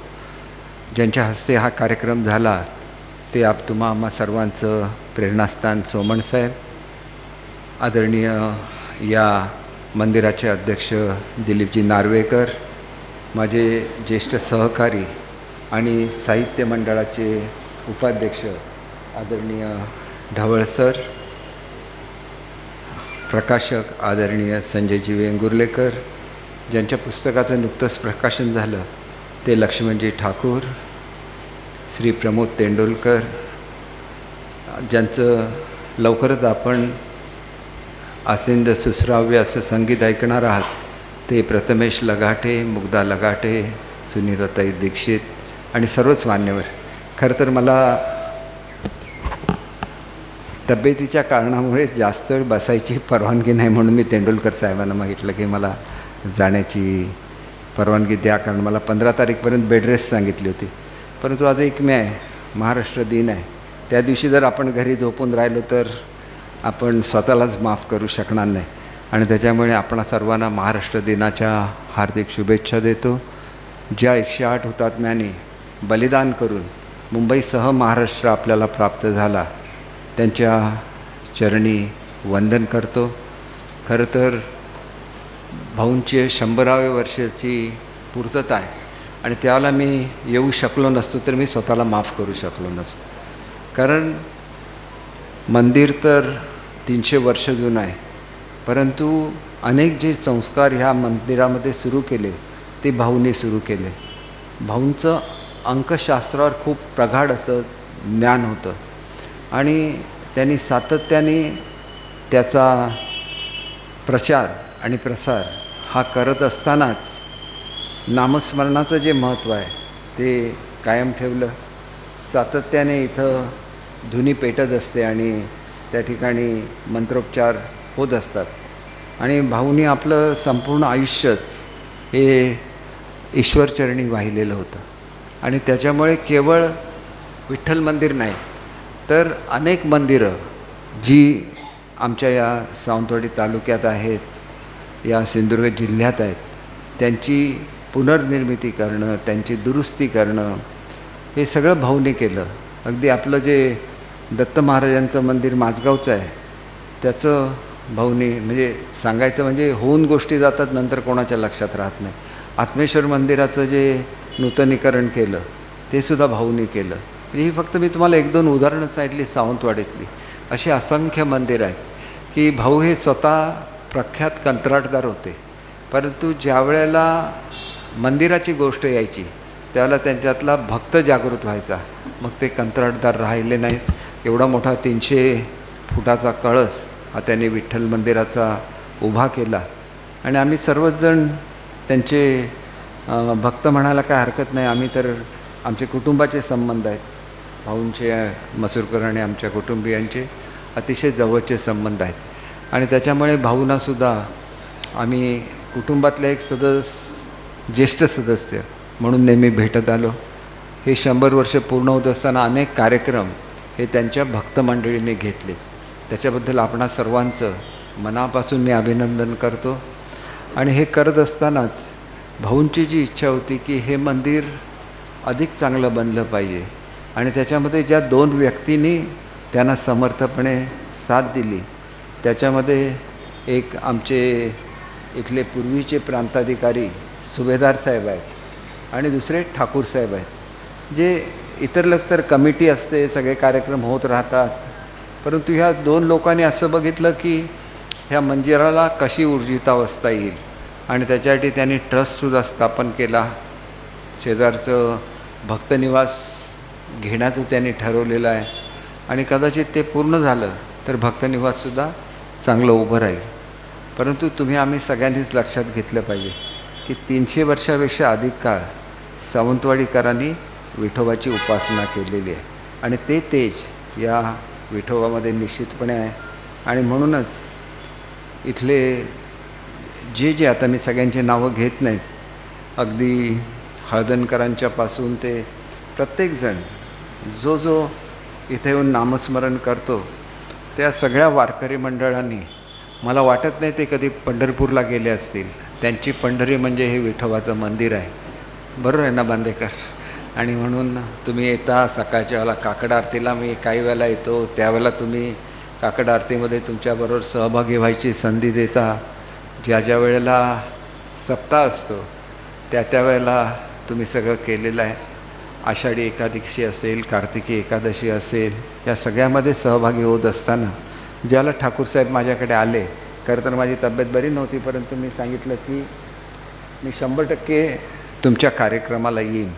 आणि येण्यामागचे 2 उद्देश होते. एक तर भाऊंच्या प्रती असलेला आदर आणि दुसरं सोमणसाहेब आपल्याप्रतीसुद्धा असलेला आदर. कारण आपण पंचांग नेहमी बघतो, परंतु स्वतःचा जो एक त्यांच्यावर दिलेली देवानी जबाबदारी आहे की जे तुझं कर्तव्य केलं पाहिजे म्हणून ती नोकरी करायची आणि त्याच्यामधून पंचांगाची जी त्यांची परंपरा कायम ठेवायची, जी मला वाटतं 2ऱ्या-3ऱ्या पिढीची असेल, कदाचित 3ऱ्या पिढीची, बरोबर ना? 3ऱ्या पिढीची परंपरा त्यांनी कायम ठेवलेली आहे. अशी महान व्यक्ती ज्याला सावंतवाडीला येते त्यावेळेला त्याचं त्यांच्या पायाला हात लावून नमस्कार करणं ही सुद्धा सावंतवाडीची संस्कृती आहे. आणि त्याच्यामुळे मनापासून मी आपणा सगळ्यांचं अभिनंदन करतो की भाऊंचं खऱ्या अर्थाने स्मरण हे आपण हे शताब्दी वर्षामध्ये केलं. मला खरं तर तब्येतीमुळे जास्त बोलायला अलाव केलेलं नव्हतं, म्हणून मी साहेब आपल्याला जरा वेळ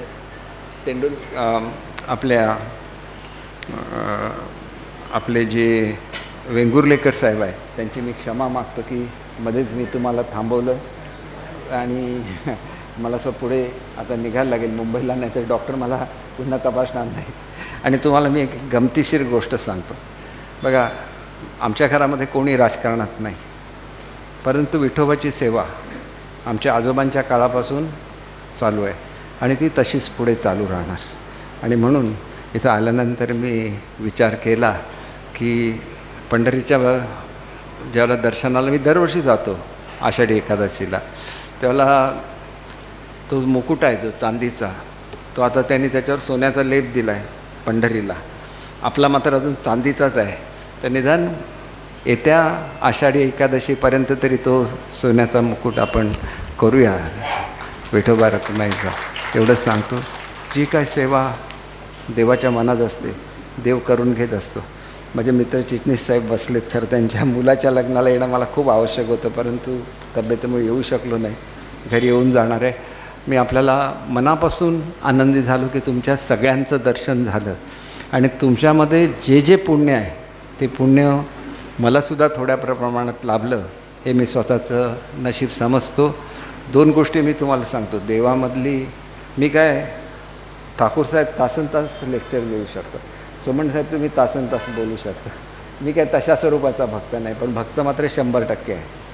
म्हणजे मी ज्यावेळेला महाराष्ट्रातल्या मुलांना जर्मनीमध्ये नोकऱ्या मिळाव्या म्हणून जर्मनीला जाणार होतो, त्या दिवशी मला डॉक्टरनी सांगितलं की तुमच्या किडनीमध्ये खडा अडकलेला आणि ते फार सिरियस आहे, बरंच सुजलेलं आहे आणि तुम्ही काय जाऊ शकणार नाही. एकतर तुमचं ऑपरेशन केलं पाहिजे. मी लेझरने ऑपरेशन करेन, पण नाही केलं तर मग मला ओपन सर्जरी करायला लागेल आणि मग तुम्ही 1 आठवडा जाऊ शकणार नाही. मी तुम्हाला सांगतो विठोबाची कृपा अशी आहे, 8 तास ते डॉक्टरच फिरकले नाही. मी डिस्चार्ज घेतला, बाहेर गेलो, जर्मनीला जाऊन आलो, सर्जरी करून घेतली दुसऱ्या हॉस्पिटलमध्ये आणि ठणठणीत बरा झालो. माझी किडनी फेल झाली नाही किंवा काही नाही झालं. आणि तसंच असं आहे की काल मी 13 तारीखला लोणावळ्याला होतो. एकविरा देवीचं मंदिर तुम्हाला माहिती आहे, डोंगरावर आहे. आणि मी कुठल्याही देवीच्या मंदिरात गेलो तर मध्ये थांबत नाही, कंटिन्युअस चढत जातो. आणि तसाच मी गेलो त्या दिवशी. आंबेडकर जयंती होती. आल्यानंतर आंबेडकर साहेबांच्या समाधीस्थळाला भेट दिली. तिथून विमानात जाऊन बसलो. विमानाचे दरवाजे बंद झाले आणि नंतर पायलटने जाहीर केलं की 15 मिनटं कंजेशन आहे, ट्रॅफिक कंजेशन, त्यामुळे 15 मिनिट विमान हे होणार नाही, म्हणजे उडणार नाही. मला थोडासा घाम यायला लागला. मी म्हटलं की हे देवाचे संकेत आहे की मी विमानातून उतरलं पाहिजे. विमानातून उतरलो, थेट हॉस्पिटलमध्ये गेलो. तिथल्या तिथं एन्जिओप्लास्टी केली तर 100% ब्लॉकेज होतं. म्हणजे कुठल्याही क्षणी मला हार्ट अटॅक येऊ शकला असता. पण विमान जर 15 मिनटं पूर्वी उडलं असतं तर मी विमानातच असलो असतो, माझ्यावर कोण उपचारच करू शकलं नसतं. मला काय हार्ट अटॅक वगैरे आला नाही, परंतु 100% ब्लॉकेज होतं, जे डॉक्टरनी काढलं. आणि त्यांनी मला सांगितलं की एक काम करा, तुम्ही फिरत राहणार, 15 दिवस थांबा, कारण तुम्हाला जी औषधं दिलेली आहेत त्याच्यामुळे 15 दिवस तुम्हाला विश्रांती घ्यायला लागेल. म्हणून मी आता मला निघायला लागेल. मी तुम्हाला एवढंच सांगतो की देवाची कृपा कशी असते बघा. मी साईबाबांचा भक्त आहे, विठोबाचा भक्त आहे, स्वामी समर्थांचा भक्त आहे आणि त्याच्यामुळे ते आपोआप वाचवत असतात. आम्हाला कुठली पदं मिळतात ती आम्हाला कोण देतं असं देणाऱ्याला वाटतं, पण ती सगळी आमच्या ह्या देवदेवतांनी दिलेली पदं आहेत. त्याच्यामुळे आम्ही ती आली तरी चांगलं समजतो, नसली तरी आम्ही तशीच काम करत राहतो. आणि ही सावंतवाडीची महती आहे आणि ही महती कायम ठेवा. ती जे तुमच्यामध्ये पुण्य आहे हे पुण्य कायम ठेवा, चांगले विचार कायम ठेवा, तर मग ही आपली सेवा अशीच कायम राहील. एवढंच या निमित्ताने आवाहन करतो. आणि माझ्यावर जी काही छोटी मोठी जबाबदारी आपण कधीही ठेवाल निश्चितपणे ती पूर्ण करेन एवढं सांगतो आणि माझे 2 शब्द संपवतो. जय हिंद, जय महाराष्ट्र. मग अशी बऱ्याच जणांनी चौकशी केली होती की आम्ही पुस्तक विकत घ्यायचं का. तर मुळात ज्याची किंमत 150 रुपये आहे ती आज आपल्याला 100 रुपयामध्ये ती प्रत मिळणार आहे. आपल्या सोयीने आपण मध्यंतराच्या काळामध्ये ती प्रत इथे विक्रीला ठेवलेली आहे, ती घ्यायला हरकत नाही. यानंतर आपले विचार व्यक्त करण्यासाठी माझे नगराध्यक्ष आणि विठ्ठल रुक्मिणी मंदिर देवस्थानचे विद्यमान अध्यक्ष श्री दिलीपजी नार्वेकर या ठिकाणी येत आहेत. त्यांना विनंती करतो. त्याचप्रमाणे आजचा जो कार्यक्रम आहे म्हणजे पुस्तक प्रकाशनाचा सोहळा जो आहे तो कार्यक्रम झालेला आहे. व्यासपीठावर सर्व जे माणसं बसलेली ते विद्वान माणसं आहेत, त्यांचे 4 शब्द ऐकण्यासाठी आपण आतुरतेने वाट पाहत आहात. मी या ठिकाणी देवस्थानचा एक ट्रस्टी म्हणून आपल्यासमोर उभत आहे. आपलं सर्वांचं मनस्पूर्वक मी स्वागत करतो. आपल्याही सर्वांचं मनस्पूर्वक मी स्वागत करतो. माननीय दीपक केसरकर आत्ताच आपलं स्पीच देऊन निघून गेलेत. मित्र, भाऊ मस्कूरबद्दल मी काही चार शब्द बोलावे असं मला वाटत नाही. त्यांचा सर्वांचाच परिचय आहे. आम्हीसुद्धा अनेक वर्ष त्यांच्या सान्निध्यात होतो. कारण त्यांचा मुलगा नाना मसूरकर हे आम्ही सामाजिक क्षेत्रामध्ये व राजकीय क्षेत्रामध्ये काम करत असताना भाऊ मसूरकरच्या घरी जाणं येणं आमचं होतं. भाऊ मसूरकरसुद्धा आमच्या घरी येत जात होतं. पण त्यांचं आध्यात्मिकाचं जे ज्ञान होतं ते आमच्यासमोर बोलत असताना किंवा देत असताना आम्ही तेवढे बुद्धिमान नसल्यामुळे का त्यांचं अवलोकन आम्हाला होत नसल्यामुळे आम्ही आहोत तसेच राहिलो. फक्त आम्ही ट्रस्टी म्हणून या ठिकाणी काम करत आहोत. या ठिकाणी खरोखरच हे देऊळ पाहिल्यानंतर तुम्हाला कल्पना असेल, आता सांगण्यात आलेलं आहे 300 वर्ष होत आलेलं आहे. आणि भाऊंची शताब्दी 100 वर्ष होत आहे.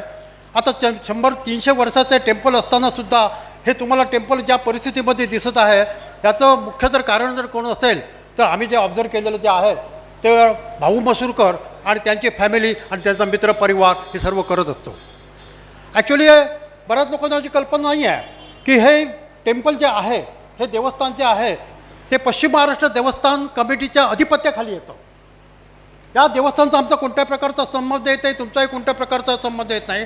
ज्यावेळी बॉम्बे पब्लिक ट्रस्ट ॲक्टमध्ये 1956 सालामध्ये जी अमेंडमेंट जी आली त्यानंतर महाराष्ट्रातील किंवा पश्चिम महाराष्ट्रातील जी देवस्थानं जी होती ती त्याने आपल्या कब्जात घेतलेली आहे. पण कब्जात घेऊनसुद्धा त्यांची देखरेख असूनसुद्धा या ठिकाणी त्यांच्याकडून आम्हाला 5 रुपये किंवा 10 रुपयेसुद्धा कोणत्या प्रकारे मिळत नाही आहे. त्यामुळे मला खरोखरच माननीय सोबण साहेब की आपण तर खगोल तज्ज्ञ आहात, तुमचं भाषण ऐकण्यासाठी आपण आलेलं आहात. परंतु तुम्ही गाभारात तुम्ही मला जे एक वाक्य बोलून दाखवलं त्यामुळे मी चक्रित झालो. काय तर आपण बोलून गेलात की विठ्ठल मंदिर चालवणं हे फार कठीण असतं. परंतु साईबाबाचं मंदिर असेल, गजानन महाराजचं मंदिर असेल, इतर जी मंदिरे जी असतात कळलं की नाही, ही चालवण्यामध्ये लाखो रुपये कोटी रुपये येतात. पण हे अशा प्रकारचं मंदिर जे असतं का विठ्ठल मंदिर जे चालवणं हे फार कठीण असतं. आणि मला खरोखर पटायला लागलं. कारण आमच्याजवळ आम्ही या विठ्ठल मंदिरसाठी ट्रस्टीय नात्याने जे पैसे खर्च करत असतो तुम्हाला कल्पना असणार. हे आपले बोंद्रेसाहेब बसलेले आहेत, बंगले बसलेले जे आहेत, हे बांदेकर बसलेले आहेत. हे आम्ही फक्त आषाढी एकादशी किंवा सप्ताह जो असतो त्या सप्ताहामध्ये आम्हाला वर्गणीच्या स्वरूपात फक्त किती रुपये मिळतात, 5-10 रुपये मिळतात. आणि बाजारात आम्ही फिरतो आणि त्यातून 1 लाख रुपये मिळतात. ही सर्व आमची 2 लाखाची पुजरी आमच्यापाशी असते. आणि वर्षभरात आम्ही पैसे खर्च करतो. आमच्यासमोर प्रश्न पडतो लाईटचं बिल कसं द्यायचं, हे कार्यक्रम कसे करतात. परंतु परमेश्वराची कृपा आहे, पांडुरंगाची कृपा आहे, ठाकूर साहेब कोणतरी मनुष्य येतो आम्हाला कळत नाही. आणि हे सर्व काही ते ऑटोमॅटिक होत असतं. परमेश्वराची कृपा आहे. आणि ठाकूर साहेबांना विचारतोय कसं काय करतोय तू, कसं पैसे खर्च करतोय, हे पैसे येतात तरी कुठून, हे कार्यक्रम होत आहेत कुठून. पांडुरंगाची कृपा. ठाकूरच्या तोंडातून शब्द येतात. ठाकूर साहेब राहतात कुठे, सावंतवाडीतले जरी असले तर मुंबईला असतं, पण त्यांचं लक्ष मात्र या ठिकाणी असतं. आमचं बजेट जर पाहिलं नॉट पण 2.5 लाख रुपये, याच्यात आम्ही पगार सर्वांनी येतो. काय करतो या ठिकाणी केअरटेकर कोणतरी पाहिजे की नाही, त्याचा पगार किती येतो तुम्हाला आश्चर्य वाटेल. साहेब तुम्हाला आश्चर्य वाटते, त्याचा पगार फक्त 1500 रुपये, त्याच्यावरती आम्ही देऊ शकत नाही आहे. भटजीचा पगार आम्ही भगजा दक्षिणा म्हणून आम्ही देतो, त्यांना 1,500 रुपये आम्ही देतो आहे. अशा परिस्थितीत आम्ही हे एक ट्रस्टी आम्ही सर्वजण हे देऊळ आम्ही चालवतो आहे. पण मला आश्चर्य वाटतं आहे आणि मुद्दाम मी सांगतो आहे खरोखर की नाही. ठाकूर तुम्ही तर भाऊंचे नाही म्हणतात तर शिष्य म्हणा किंवा विद्यार्थी म्हणा कळलं की नाही, यांच्या तोंडात नेहमी भाऊ मसूरकरने आज जे काय दिले ते मसूरकर परमपूज्य भाऊंच्या फॅमिलीतून आम्हाला मिळालेलं आहे. आम्ही त्यांचं ऐकलेलं आहे. तुम्ही खरोखर तुम्हाला आम्ही नमस्कार केला पाहिजे खरोखर तुम्ही. आणि ते यांच्या मुखातून नेहमी 1500 दररोज फोन असतो, मला विठ्ठल मंदिर सर हे केलं पाहिजे ते केलं आहे. आणि मला वाटतं 1 महिन्यापूर्वी तुम्ही याचं स्ट्रक्चरल ऑडिटही करून घेतलेलं आहे, बरोबर ना, स्ट्रक्चरल ऑडिटही करून घेतलेलं आहे. हे सर्व दिसत आहे ते की खरोखरच पांडुरंगाची कृपा आहे, ऑटोमॅटिक होत राहणार आहे. बघू. पण तुमचा शब्द मला पटतो आहे आणि ह्याचा विचार मी करतो आहे कळलं की नाही. हे विठ्ठल मंदिर चालवणं फार कठीण आहे. कठीण जरी असलं तरी ती सोपं आहे. ती आपली परमेश्वराची कृपा आहे. Thank you very much. आज आदरणीय आमचे ठाणेकर ज्यांच्याबद्दल आम्हाला सतत अभिमान वाटत असतो, खगोलशास्त्रासारखा एक अवघड विषय सोपा करून समाजासमोर मांडण्याचा त्यांचा सातत्याने असणारा प्रयत्न असतो. ते आदरणीय धाकरू सोमनजी, आदरणीय दिलीप नार्वेकरजी, संजय वेंगुर्लेकरजी, प्रमोद तेंडुलकरजी आणि व्यासपीठाल मंडळी आणि समोर बसलेली सगळी इतक्या मोठ्या प्रमाणामध्ये पुस्तक प्रकाशन सोहळ्याला जमणं हे ठाकूर हे तुम्हीच करामत करू शकता. नाही तर मोठ्या मोठ्या लेखकांना अशा प्रकारचा चमत्कार करता आला नाही. जिवंत माणसं तर आहेत, पण साक्षात पांडुरंगाची केली साक्ष तुमच्या या प्रकाशन सोहळ्याला असल्यामुळे हे पुस्तक श्री विठ्ठल रखुमाई मंदिर सावंतवाडी हा जो काही त्यांनी प्रवास यामध्ये लिहिला आहे हा एक छोट्या प्रकारचं एन्सायक्लोपीडियाचा आहे. आणि अलीकडच्या काळात वाचन संस्कृती जवळजवळ संपत आलेली आहे. श्रमाशिवायच पैसा, ज्ञानाशिवायच पदवी, योग्यतेशिवायच पद आणि चारित्र्याशिवाय प्रतिष्ठा अशा ह्या बदलत्या युगामध्ये विद्वत्ता, व्यासंग, चारित्र्य, संशोधन ही मूल्यच हरवली असताना काही माणसांच्या जीवावरती अशा प्रकारचे उपक्रम राबवत असतात. माझ्याबरोबर आमचे मित्र ठाकूर मॉरिशसला आले होते. खरं म्हणजे प्रशासनामध्ये हा वावरणारं व्यक्तिमत्व, सतत राजकीय मंडळींबरोबर त्यांना ब्रीफ करणं, त्यांना त्यांच्या मार्गाने घेऊन जाण्यासाठी काम करत असणारा हा व्यक्तिमत्व तिथे मॉरिशसमध्ये असताना त्यांनी ह्या देवळाबद्दलची संकल्पना माझ्यासमोर मांडली होती. आणि मला सर मी काही लेखक नाही, साहित्यिक नाही, पण तुम्हा 99 लोकांबरोबर मी आज साहित्यिक म्हणून मॉरिशसला आलेलो आहे. माझी संकल्पना आहे की काहीतरी मला लिहायचं आहे आणि लिहायचं आहे ते म्हणजे अध्यात्मावर लिहायचं आहे. फार अवघड काम असतं. अलीकडे जसं आता आदरणीय अध्यक्षजी म्हणाले की कोणत्याही देवळामध्ये मागणाऱ्यांची संख्या खूप असते. येणारा हा देवाकडे मागतच असतो, मला पद दे, मला मान दे, माझा सन्मान कर, मुलीचं लग्न कर, त्याला ग्रॅज्युएट कर, त्याचा सतत आपलं त्या देवाकडे मागत असतो.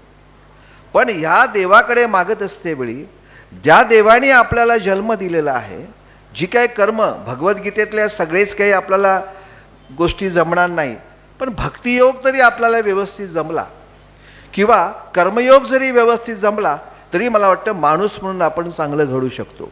एक छोटंसं भक्तियोगावरून मला एक गोष्ट आठवते. प्राध्यापक असल्यामुळे मला भान आहे. एक शेतकरी असतो आणि त्या शेतकऱ्याचं त्याच्या बैलावरती अफाट प्रेम असतो. त्या बैलावरती अगदी त्याने मुलासारखं प्रेम केलेलं होतं. दुष्काळ पडतो, घरात देखील अन्न नाही, तर या बैलाला करायचं काय? आणि म्हणून त्याची बायको म्हणते की आता बाबा आपल्याला शक्य नाही, इतका दुष्काळ पडलाय, ह्या बैलाला काही जमणार नाही आपल्याला जगवणं, आपलं जगणं अवघड झालं आहे, तर हा बैल विकून टाक. रात्रभर हा झोपला नाही की ज्या बैलाला मी अगदी माझ्या मुलाप्रमाणे वाढवलं, पण आज दुष्काळामुळे माझ्यावरती ही परिस्थिती आली आहे की मला माझा बैल विकावा लागतो आहे. आणि म्हणून दुसऱ्या दिवशी सकाळी तो बैल घेऊन बैल बाजारामध्ये गेला आणि मग बैलाची किंमत लागायला लागली. कोण म्हणतो 10,000, कोण म्हणतो 15,000, कोण म्हणतो 20,000, कोण म्हणतो 25,000. तो बैल घेणारा ज्या विक्रेता समोर म्हणजे घेणारा गिऱ्हाईक जे समोर येत होता ते हा एकच प्रश्न त्याला विचारायचा, तू तंबाखू खातोस का रे? तो नाही म्हणायचा. नाही म्हटलं की मला नाही बैल विकायचा. असे दिवसभर अनेक गिऱ्हाईक येऊन जातात, अगदी बैलाची किंमत 50,000पर्यंत जाऊन पोचते. जवळजवळ फायनल करायची वेळ येते आणि मग हा विचारायचा शेतकरी, अरे तू तंबाखू खातोस काय? नाही म्हणायचं, मला बैल नाही विकायचा आहे. काही कळच ना अजिबात. संध्याकाळ होऊन गेली आणि संध्याकाळी मग तो त्या घरी बैलाला घेऊन रस्त्याने गेला आणि रस्त्याने जात असताना छानपैकी हा बैल दिसतोय, सुंदर बैल दिसतोय, शेतीसाठी उत्तम आहे म्हणून कुठल्या तरी चौकामध्ये एक शेतकरी आला आणि मला का हो इतका सुंदर तुमचा बैल बाजारात विकला का नाही गेला? तेव्हा तो म्हणाला की नाही मला हवा तसा गिऱ्हाईक मिळालं. कितीला बैल विकणार तू? तुला कितीला हवा आहे? तो मला मी 20,000 रुपये देईन. बघा 50,000च्या बैलाची किंमत, हा मात्र 20,000ला विकायला तयार झाला. त्या पुन्हा त्याने तो प्रश्न विचारला, तू तंबाखू खातोस काय? तो मला हो मी तंबाखू खातो, घेऊन जा हा माझा बैल. बघा 50,000चा बैल, तो माणूस तंबाखू खातोय म्हणून त्या माणसाला त्याने 20,000 रुपयाला घेऊन विकून टाकला. आणि मग तो रडत रडत, डोळे सगळे पाणावलेले होते, घरी आला. बायकोला सांगितलं घडलेली घटना. बायको म्हणाले तुम्हाला काय अक्कल आहे का हो? 50,000 रुपयाचा बैल तुम्ही 20,000 रुपयाला विकून आलात. काय करू, माझं प्रेम होतं ना त्या बैलावर. मग असं तुम्ही का केलं? त्या माणसाला तुम्ही का 20,000ला विकलं? त्या तो मला, अगं तो तंबाखू खात होता ना म्हणून मी त्याला बैल विकलं. म्हणजे काय? म्हणजे ज्यांना 50,000चा देखील गिरायक माझ्याकडे आला, मला मी 50,000 रुपयाला विकत घ्यायला तयार आहे. मी त्याला विचारलं तंबाखू खातोस का? तो मला मी नाही खात. अहो, तंबाखू खाण्यावरती आणि न खाण्यावरती काय अवलंबून आहे सगळं? अगं तुला कसं कळणार? ज्या बैलाला मी अगदी लहानपणापासून एवढा मोठा केला, आज त्याला माझ्या या परिस्थितीमुळे विकायची वेळ आली आहे. विकत घेणारा तो शेतकरी कसा माझ्या बैलाला वागवेल मला माहीत नाही. उद्या तो शेताला ज्या झुंपेल तेव्हा सकाळपासून संध्याकाळपर्यंत माझ्या बैलाकडनं कष्ट करून घेईल. पण ज्यावेळी त्याला तंबाखू खावासा वाटेल तेव्हा तो बाजूला जाईल आणि काही मिनटं का होईना तो तंबाखू मळत बसेल. तेवढा माझ्या बैलाला विश्रांती मिळेल, यासाठी मी त्याला बैल विकलं. इतकं प्रेम असायला पाहिजे मित्रांनो. भक्तियोग ह्याला म्हणतात. तुम्ही जे कराल ते मनापासून केलं पाहिजे. म्हणजे आदरणीय इथे भाऊंच्या नावाचा उल्लेख होतोय, तो काळ कल्पना करा तुम्ही, की ज्या काळामध्ये सावंतवाडी एका महाराष्ट्राच्या वेगळ्या इतिहासामध्ये होती. शिवकालामध्ये सावंतवाडी वेगळ्या संदर्भामध्ये म्हटली जात होती. अशा ह्या परिस्थितीमध्ये आपण इतक्या मोठ्या संख्येने आमचे मित्रवर्य आदरणीय ठाकूर सरांच्या पुस्तक प्रकाशनाला तुम्ही इथे जमलेला आहात. आणि यासाठी म्हणून आमच्या ठाण्यातले धाकरू सोमण सर या कार्यक्रमाला उपस्थित आहेत. हे आपलं भाग्य आहे. आणि आम्हाला सगळ्यांना माहिती आहे की तुम्ही सगळेजण प्रथमेश आणि मुग्धा यांच्या गाण्यांसाठी तुम्ही जमलेले आहात. पण हे वातावरण इतकं भारलेलं आहे आणि की या भारलेल्या वातावरणामध्ये सतत काहीतरी नवनिर्मितीसाठी क्रिएटिव्हिटी करणारी तरुण पिढी पुढे आली पाहिजे. म्हणजे आमच्या ठाकूर सरांनी उशिरा काळाला लिहायला सुरुवात केली. मी प्राध्यापक असतेवेळी मला लिखाणाची काही फारशी सवय नव्हती. मी स्वतः अकाउंटन्सीचा प्राध्यापक होतो. पण मला देखील त्यावेळी लिहावं असं वाटत होतं. पण पहिलं वाचलं पाहिजे. मी पहिल्यांदा आयुष्यात पहिला प्रयोग कुठला केला असेल तर प्राध्यापक असते माझं सकाळी 7चं कॉलेज असायचं, 11ला कॉलेज सुटायचं. मला विवेकानंदांवरती अभ्यास करायचा होता. आणि विवेकानंदांचा अभ्यास करत असते विवेकानंदांचे खंड वाचून काढले. 10 खंड. ते कसे वाचून काढले? मौनात वाचून काढले. शनिवारी माझं 11 वाजता कॉलेज संपल्यानंतर शनिवारी 11 वाजल्यापासून ते सोमवारी सकाळी 7 वाजेपर्यंत मी मौन धारण करायचो. आणि त्या मौनामधनं माझे ते 10 समग्र खंड वाचून झाले, त्याची टिपण झाली. आणि त्याच्यावर माझं पहिलं कादंबरी आली, नरेंद्र ते विवेकानंद एक झंझावात नावाची कादंबरी आली. आणि ज्याच्यावरती विश्वविक्रमी नाटक झालं ते संन्यस्त ज्वालामुखी हे माझं विश्वविक्रमी नाटक झालं. लेखक हा घडत असतो स्वतःच्या अनुभवातनं घडत असतो. त्यातली भाषा महत्त्वाची नाही, त्यातले विचार महत्त्वाचे आहेत. आणि ते विचार आमच्या मित्रवर्य ठाकूर सरांनी उत्तम या पुस्तकामध्ये मांडायचे प्रयत्न केलेले आहेत. मी पुन्हा एकदा कोकण मराठी साहित्य परिषदेच्या वतीने आणि महाराष्ट्र राज्य साहित्य आणि संस्कृतीची मंडळीच्या वतीने अशा नव्या लेखकांचं आम्ही नक्कीच स्वागत करतो. त्यांचंही मी स्वागत करतो. आणि मला इथे बोलायची संधी दिली त्याबद्दल मी त्याच्या मनापासून ऋण व्यक्त करतो. धन्यवाद. जय हिंद, जय महाराष्ट्र.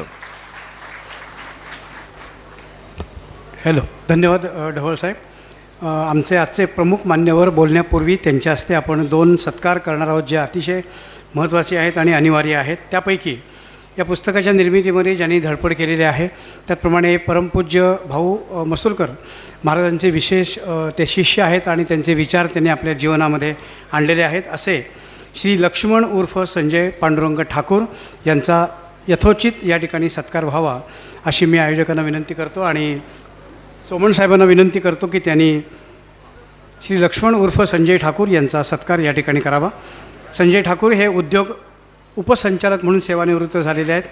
2014 ते 2019मध्ये त्यांनी श्री दीपकभाई केसरकर यांच्याकडे विशेष कार्यकारी अधिकारी म्हणून, ज्याला आपण OSD असं म्हणतो, ऑफिसर ऑन स्पेशल ड्युटी, ते केलेलं आहे. आणि 2019पासून आमदार आणि मंत्री महोदय उद्योगमंत्री श्री उदय सामंत साहेबांकडे OSD म्हणून ते काम करत आहेत. गेली 25 वर्ष श्री विठ्ठल रखुमाई मंदिर म्हणजे या मंदिराशी त्यांचा विशेष परिचय आहे, जोडलेला आहे आणि त्यांचं कार्य आहे. त्यानंतर त्रिकाल साधनेमध्ये सुद्धा ते सहभागी होत असतात.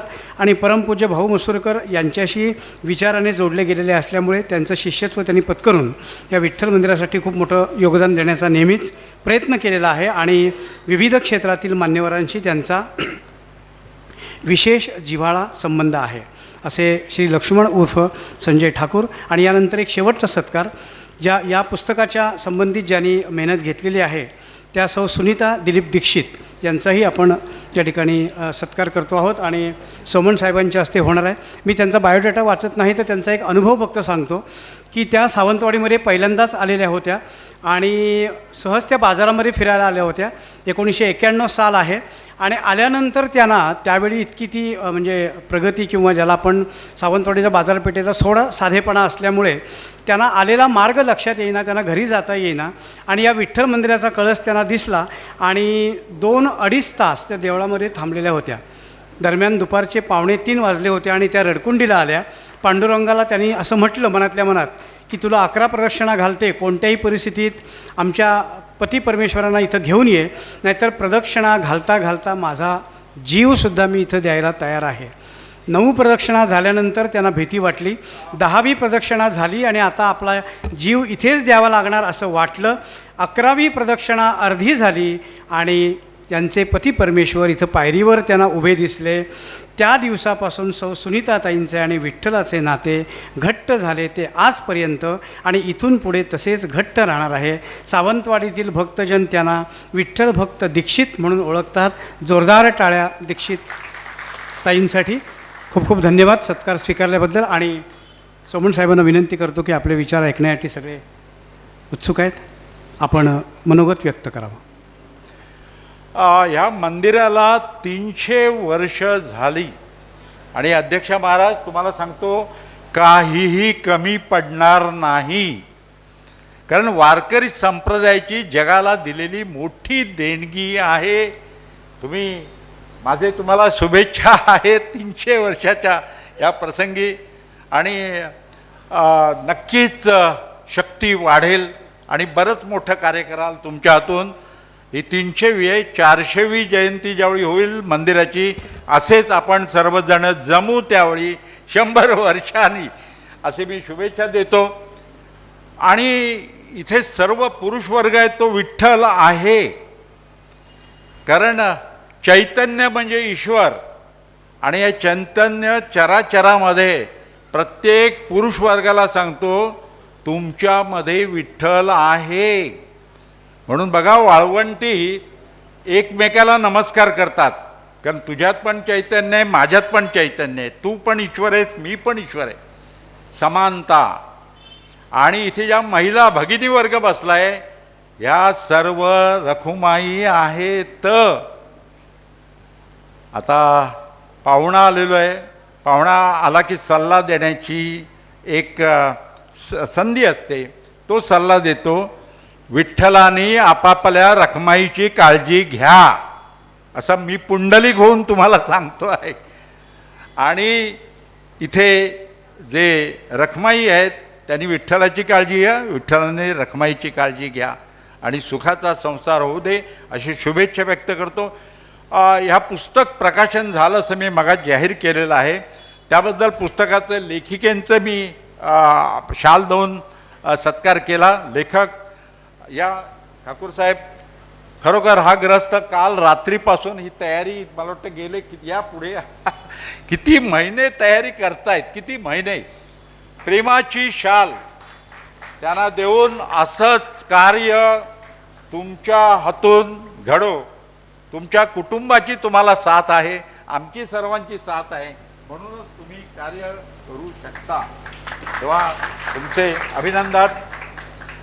आणखी लेखक आहेत पण प्रकाशक नसेल तर काय उपयोग आहे.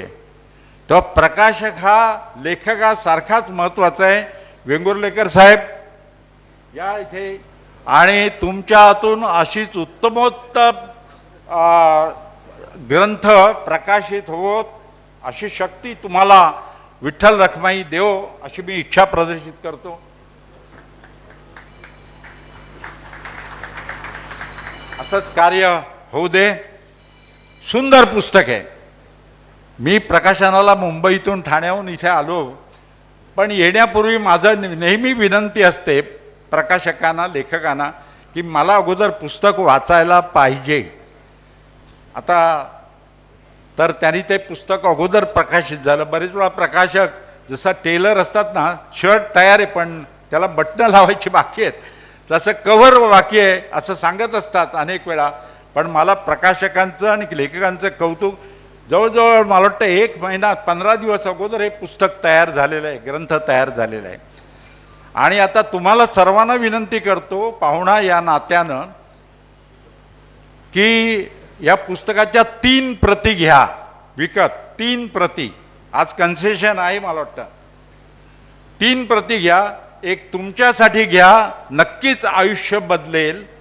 दुसरी प्रत तुमच्या मित्राला देण्यासाठी घ्या, बाहेरगावी जो मित्र असेल त्याला पाठवा. आणि तिसरी प्रत तुमच्या शत्रूला पाठवा. जर शत्रूला हे पुस्तक दिलं तर तो तुमचा मित्र नक्कीच बनेल, असं हे पुस्तक आहे. पुन्हा छापावं लागलं पाहिजे दुसरी आवृत्ती लगेचच, अशी मी पाहुणा या नात्यानं इथे आपलं म्हणणं सांगतो. आणखी पाहुण्याने काहीतरी भेट द्यायची असते. मला आठवतं आमचे घरी पाहुणाला की काहीतरी बिस्किट चॉकलेट द्यायचं. मी येताना नॅनो पंचांग आणलेलं होतं आणि ते सर्वांना तुम्हाला दिलेलं आहे. पुढच्या 5 वर्षात सण उत्सव कसे येतात ते सर्व पंचांगात दिलेलं आहे. ते मी मुद्दाम या मंदिरामध्ये भेट म्हणून तुम्हा सर्वांना दिलेलं आहे. आता विषयाकडे येतो. मला माहिती आहे गाणं ऐकायला तुम्ही लोक आलेला आहात, गीतं ऐकायला. तरी पण जसं दुकानदार एक्स्ट्रा काहीतरी बक्षीस देतो तसं हे थोडे माझे विचार. मित्रांनो, वारकरी संप्रदाय हा खूप महत्त्वाचा आहे. आपल्या मुलांना मुद्दाम सांगा. म्हणजे याचा प्रवर्तक कोण? तर पुंडरीक प्रवर्तक.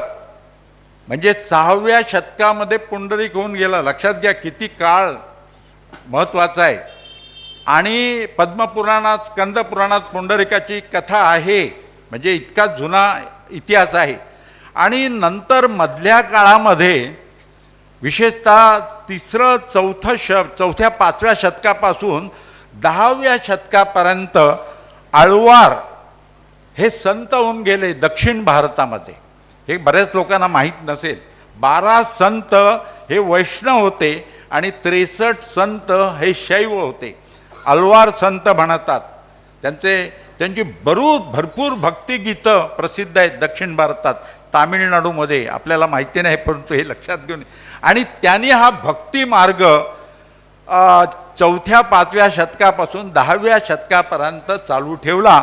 आणि नंतर संत ज्ञानेश्वर 1275 मध्ये झाले, नामदेव 1267, निवृत्तीनाथ 1274, गोरोबा, सावता आणि चोखोबा हे त्या काळात होऊन गेले. भानुदास 1448 मध्ये झाले आणि संत एकनाथ 1533 मध्ये झाले आणि संत तुकाराम 1577 ते 1650. हा संपूर्ण भक्ती मार्गाचा वारकरी पंथाचा आहे. आणि विशेष म्हणजे वारकरी संप्रदायाने काय देणगी दिले जगाला. मी 10-12 उदाहरणं फक्त सांगतो पटकन शॉर्टमध्ये. हे संपूर्ण जग, आज तुम्हाला कल्पना नसेल असेल माहीत नाही, पण जगातून वारकरी संप्रदायाचा अभ्यास केला जातो आहे. जिथे असतं तिथे किंमत नसते. बाहेरच्या लोकांना कळलं वारकरी संप्रदायाने काय देणग्या दिलेल्या आहेत जगाला. पहिली गोष्ट म्हणजे वेदांचं तत्वज्ञान हे सोप्या शब्दात अभंग आणि ओवीमध्ये जनतेला उपलब्ध करून दिलं वारकरी संप्रदायाने. नाहीतर ठराविक लोकच वेदांचा अभ्यास करीत होते. सामान्य माणसाला वेदांचं तत्वज्ञान कळलं पाहिजे, भक्तिमार्ग कळला पाहिजे. वारकरी संप्रदायाने तो अधिकार प्राप्त करून दिला. दुसरी महत्त्वाची गोष्ट, पूर्वी यज्ञयाग व्हायचे, यज्ञामध्ये पशु बळी दिला जायचा. ही पशु हत्या करू नका, हे वारकरी संप्रदायाने सांगितलेलं आहे. लक्षात ठेवा, खूप महत्त्वाचं. कारण यज्ञामध्ये बळी देण्याची इतकी प्रथा सुरू झाली की असं वाटलं हे नको, बंद व्हावं. मग भगवान कृष्णानं आपल्याला माहिती असेल गीतेमध्ये सुद्धा सांगितलं, तुमचं कर्तव्य कर्म करा, ते यज्ञासारखं आहे. हे महत्त्वाचं. वारकरी संप्रदायाने तिसरी देणगी जगाला दिली ती म्हणजे समानता.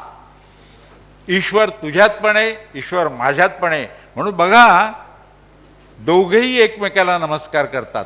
तुम्ही वाळवंटात वारकरी तुम्ही गेला असाल पंढरपूरला, हे तर कोकणचं पंढरपूर.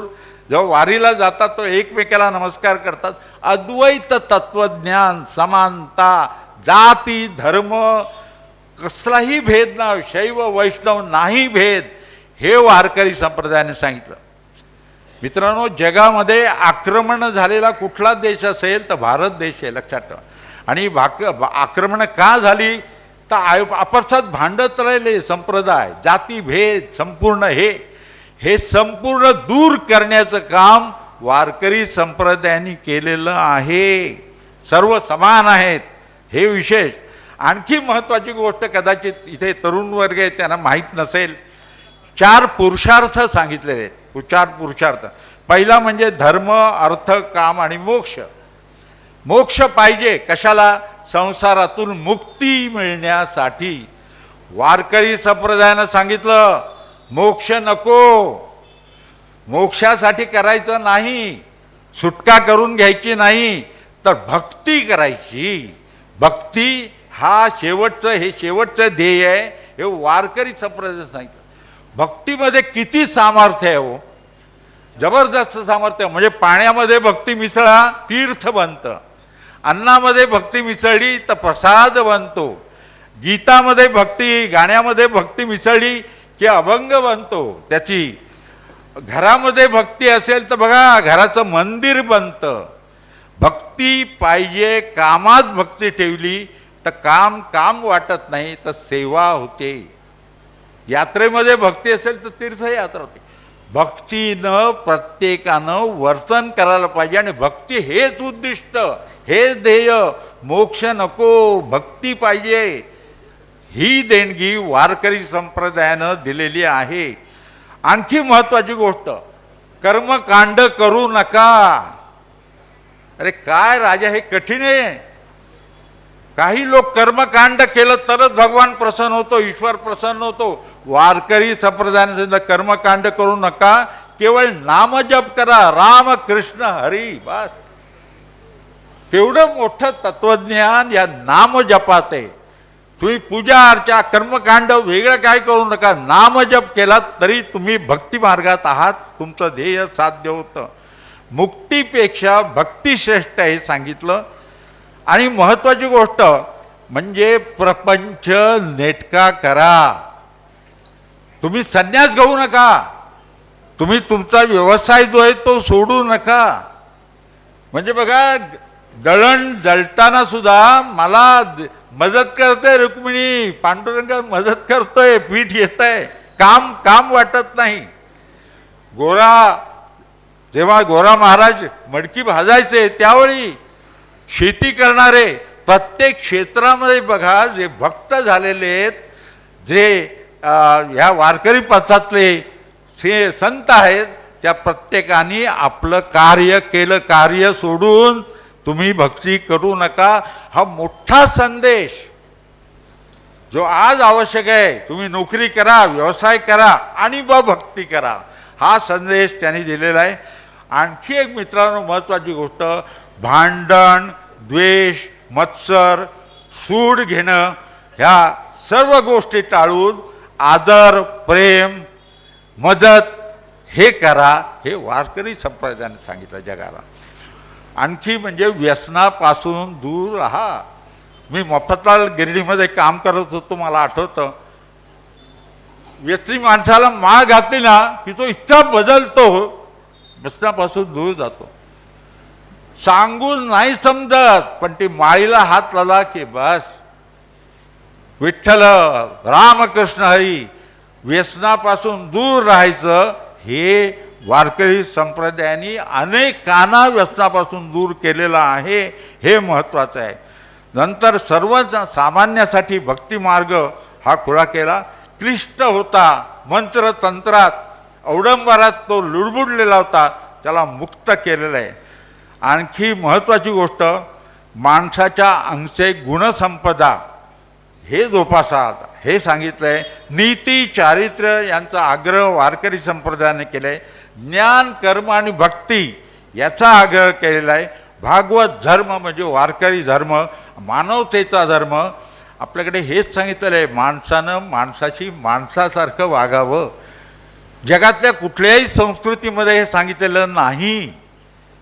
इतका श्रेष्ठ वारकरी संप्रदाय आज संपूर्ण जग त्याचा अभ्यास करत आहे. तुम्हाला माहिती असेल, जेव्हा आपण वारीला जातो, पूर्वीच्या काळी तर या टुरिस्ट कंपन्या नव्हत्या.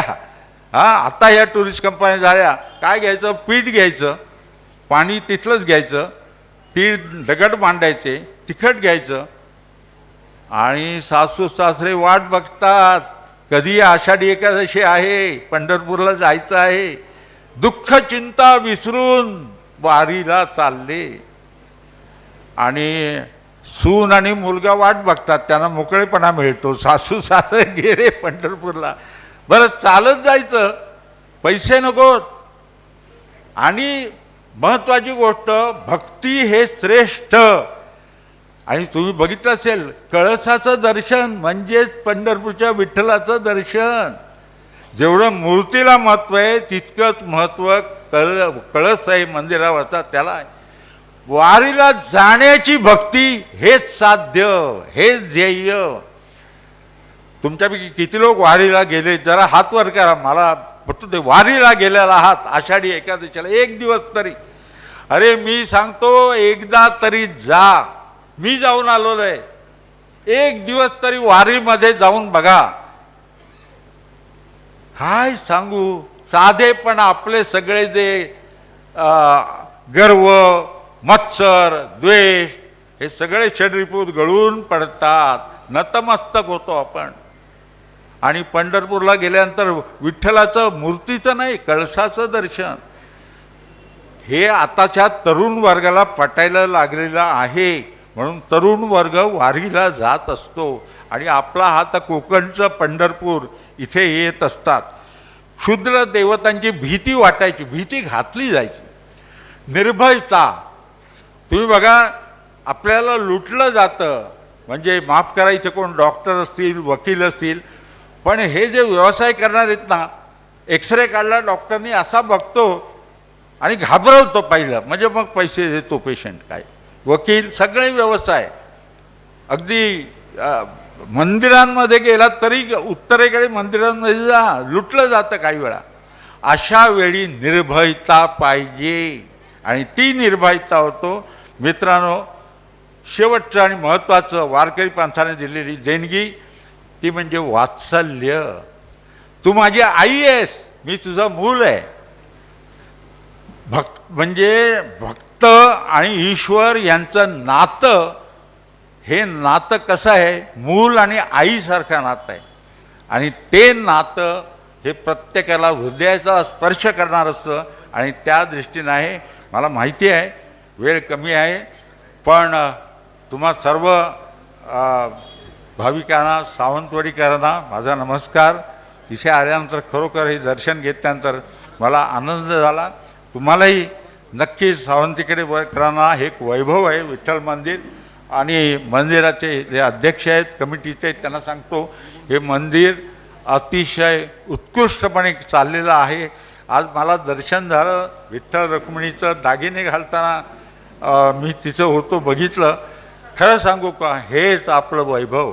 आपलं सगळे काम, क्रोध, लोभ, मोह, मद, मत्सर गळून पडतात आणि आपण नम्र म्हणतो. आणि माणसाने माणसाची माणसासारखं कसं वागावं याचं शिक्षण इथे मिळतं. धन्यवाद. अच्छा, मगाशी ज्यांचा उल्लेख विठ्ठल भक्त दीक्षित असा केला, त्या ताई सावंतवाडीकरांचे आभार व्यक्त करतायत. ऐकूया. जीवन सुवर्ण संधी म्हणा, त्यजुनी आळसपणा, मुखाने विठ्ठल विठ्ठल म्हणा, मुखाने विठ्ठल विठ्ठल म्हणा.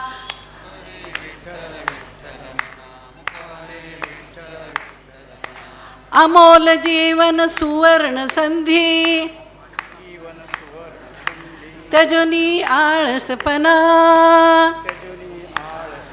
मुखाने विठ्ठल विठ्ठल म्हणा, मुखाने विठ्ठल विठ्ठल म्हणा.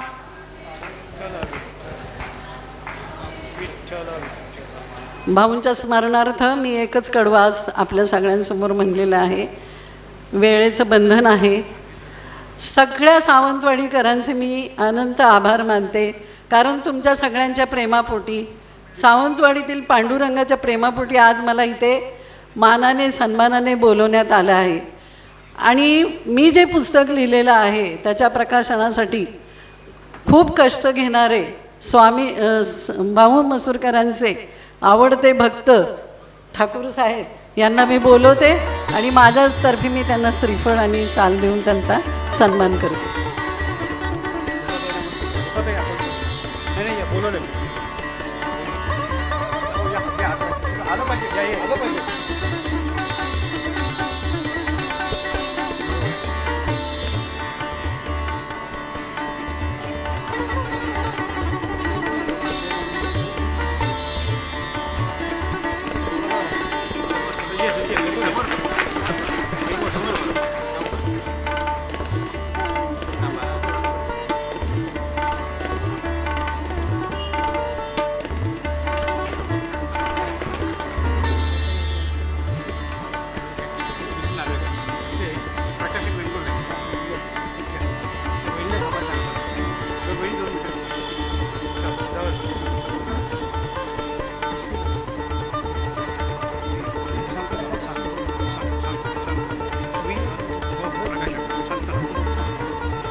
प्रकाशक संजय वेंगुर्लेकर यांचा हृदय सत्कार त्यांच्या हस्ते करतात. त्यासाठी अनंत श्रम घेतलेले आहे.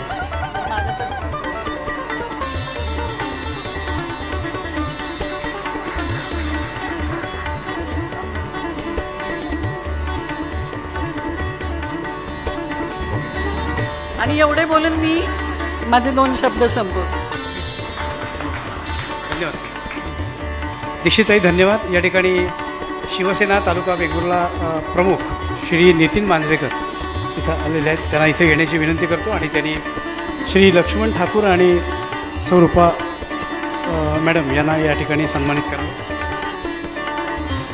नितीन मांजरेकर या दोघं इथंच उभे राहा, नंतर तुम्ही आभार माना. ह्याच्यानंतर आभार प्रदर्शन आहे. अगदी 2-3 मिनटामध्ये आम्ही आहेत ते सगळे देतो. नावच फक्त घ्या. तुमच्याचकडे आहे. बघूया या. इथे एक सुंदर अशी विठ्ठल रुक्माई मूर्ती दोघांना देण्यात येते. सचिन वालावलकर आपण जरा आपले जे पुष्पगुच्छ आहेत ते घेऊन या. कुडाळ देशस्थ आद्यगौड ब्राह्मण युवक मंडळ कुडाळ यांच्या वतीने कुठे आहे ते ठीक आहे. पहिले आपण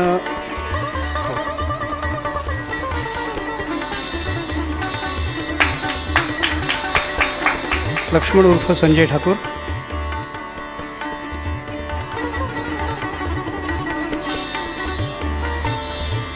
त्यानंतर एक मिनिटामध्ये दक्रू सोमण यांनाही आपण या निमित्ताने पुष्पगुच्छ देणार आहात.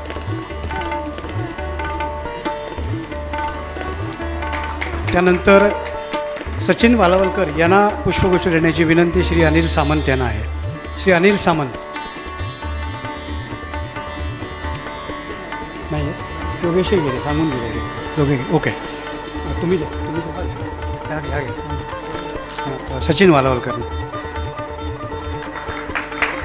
आणि या कार्यक्रमाचं आभार प्रदर्शन करण्यासाठी आणि हा कार्यक्रम संपन्नतेकडे नेण्यासाठी मी श्री लक्ष्मण ठाकूर यांना इथे येण्याची विनंती करतो. तिचा गोड मी आभार प्रदर्शन करत आहे. आज पहिलं दाखरू सोमण सर, मी यांना गेले महिनाभर भेटतो आहे. खरंच एक ऊर्जा आहे त्यांच्यातून मिळाली मला. त्यानंतर केसरकर सर, मी जाऊन आलो मुंबईला, त्यांना भेटलो, आजारी होते तरी पण ते आले, त्यांचेसुद्धा आभार. त्यानंतर ढवळ सर आले, त्यांचेसुद्धा आभार. सौभाग्यवती सुनीता दीक्षित, त्यानंतर प्रकाशक संजय वेंगुर्लेकर, या उपसमितीचे अध्यक्ष श्री नार्वेकर सर, आपले पत्रकार मित्र, माझे कोल्हापूरचे मित्र, माझे मुंबईचे मित्र, तसेच इतर माझी जी महत्त्वाची गोष्ट म्हणजे इथे माझे शेजारी, तुम्हाला सांगायला मला आनंद वाटतो की मी जवळपास 2000 प्रती काढल्या आणि पहिले माझे कोल्हापूरचे अभय तेंडुलकर म्हणून आलेले आहेत. त्यांनी नुसतं पुस्तक बघितल्या त्यांनी वारकरी संप्रदायाला भेट देण्यासाठी 100 प्रती घेतल्या. तर माझे शेजारी सोयरोबनाथ आंबिये यांचे वंशज श्री रामनाथ आंबिये यांना मी सोयरोबातांची माहिती देण्यासाठी विचारण्यासाठी आणि लिहिण्यासाठी गेलो होतो. तर त्यानंतर त्यांनी ते पुस्तक पाहिलं. त्यांनी 200 प्रती माझ्याकडून घेतल्या आणि त्या प्रती वारीमध्ये आम्ही पंढरपूरला जातो तेव्हा त्यांनी वाटायला झालं. तर रामनाथ आंबे जर असतील तर त्यांनी कृपा करून स्टेजवर यावं. त्यानंतर आमचे अविनाश सुभेदार सर आज नाही आहेत, ते बाहेर दौऱ्यावर गेलेत. त्यांनीसुद्धा 100 प्रती घेतल्या. जवळपास मला 400 प्रती ह्या प्रकाशनाच्या दिवशी आधीच बुक झाल्या. तर मी खरंच सगळ्यांचे आभार मानतो. परत कोणी राहिले असेल त्यांचे आभार मानतो. स्टेज, लाऊड सिस्टीम, इतर कोण राहिले असतील त्यांचंसुद्धा आभार मानतो. आणि आता काही वेळातच ते आलेले आहेत, प्रथमेश आणि मुग्धा. हा कार्यक्रम त्या सुरू होईल. तोपर्यंत एक प्रसाद म्हणून आम्ही तुम्हाला एक बुंदीचा लाडू आणि पाणी प्रत्येकाला दिलं जाईल. धन्यवाद.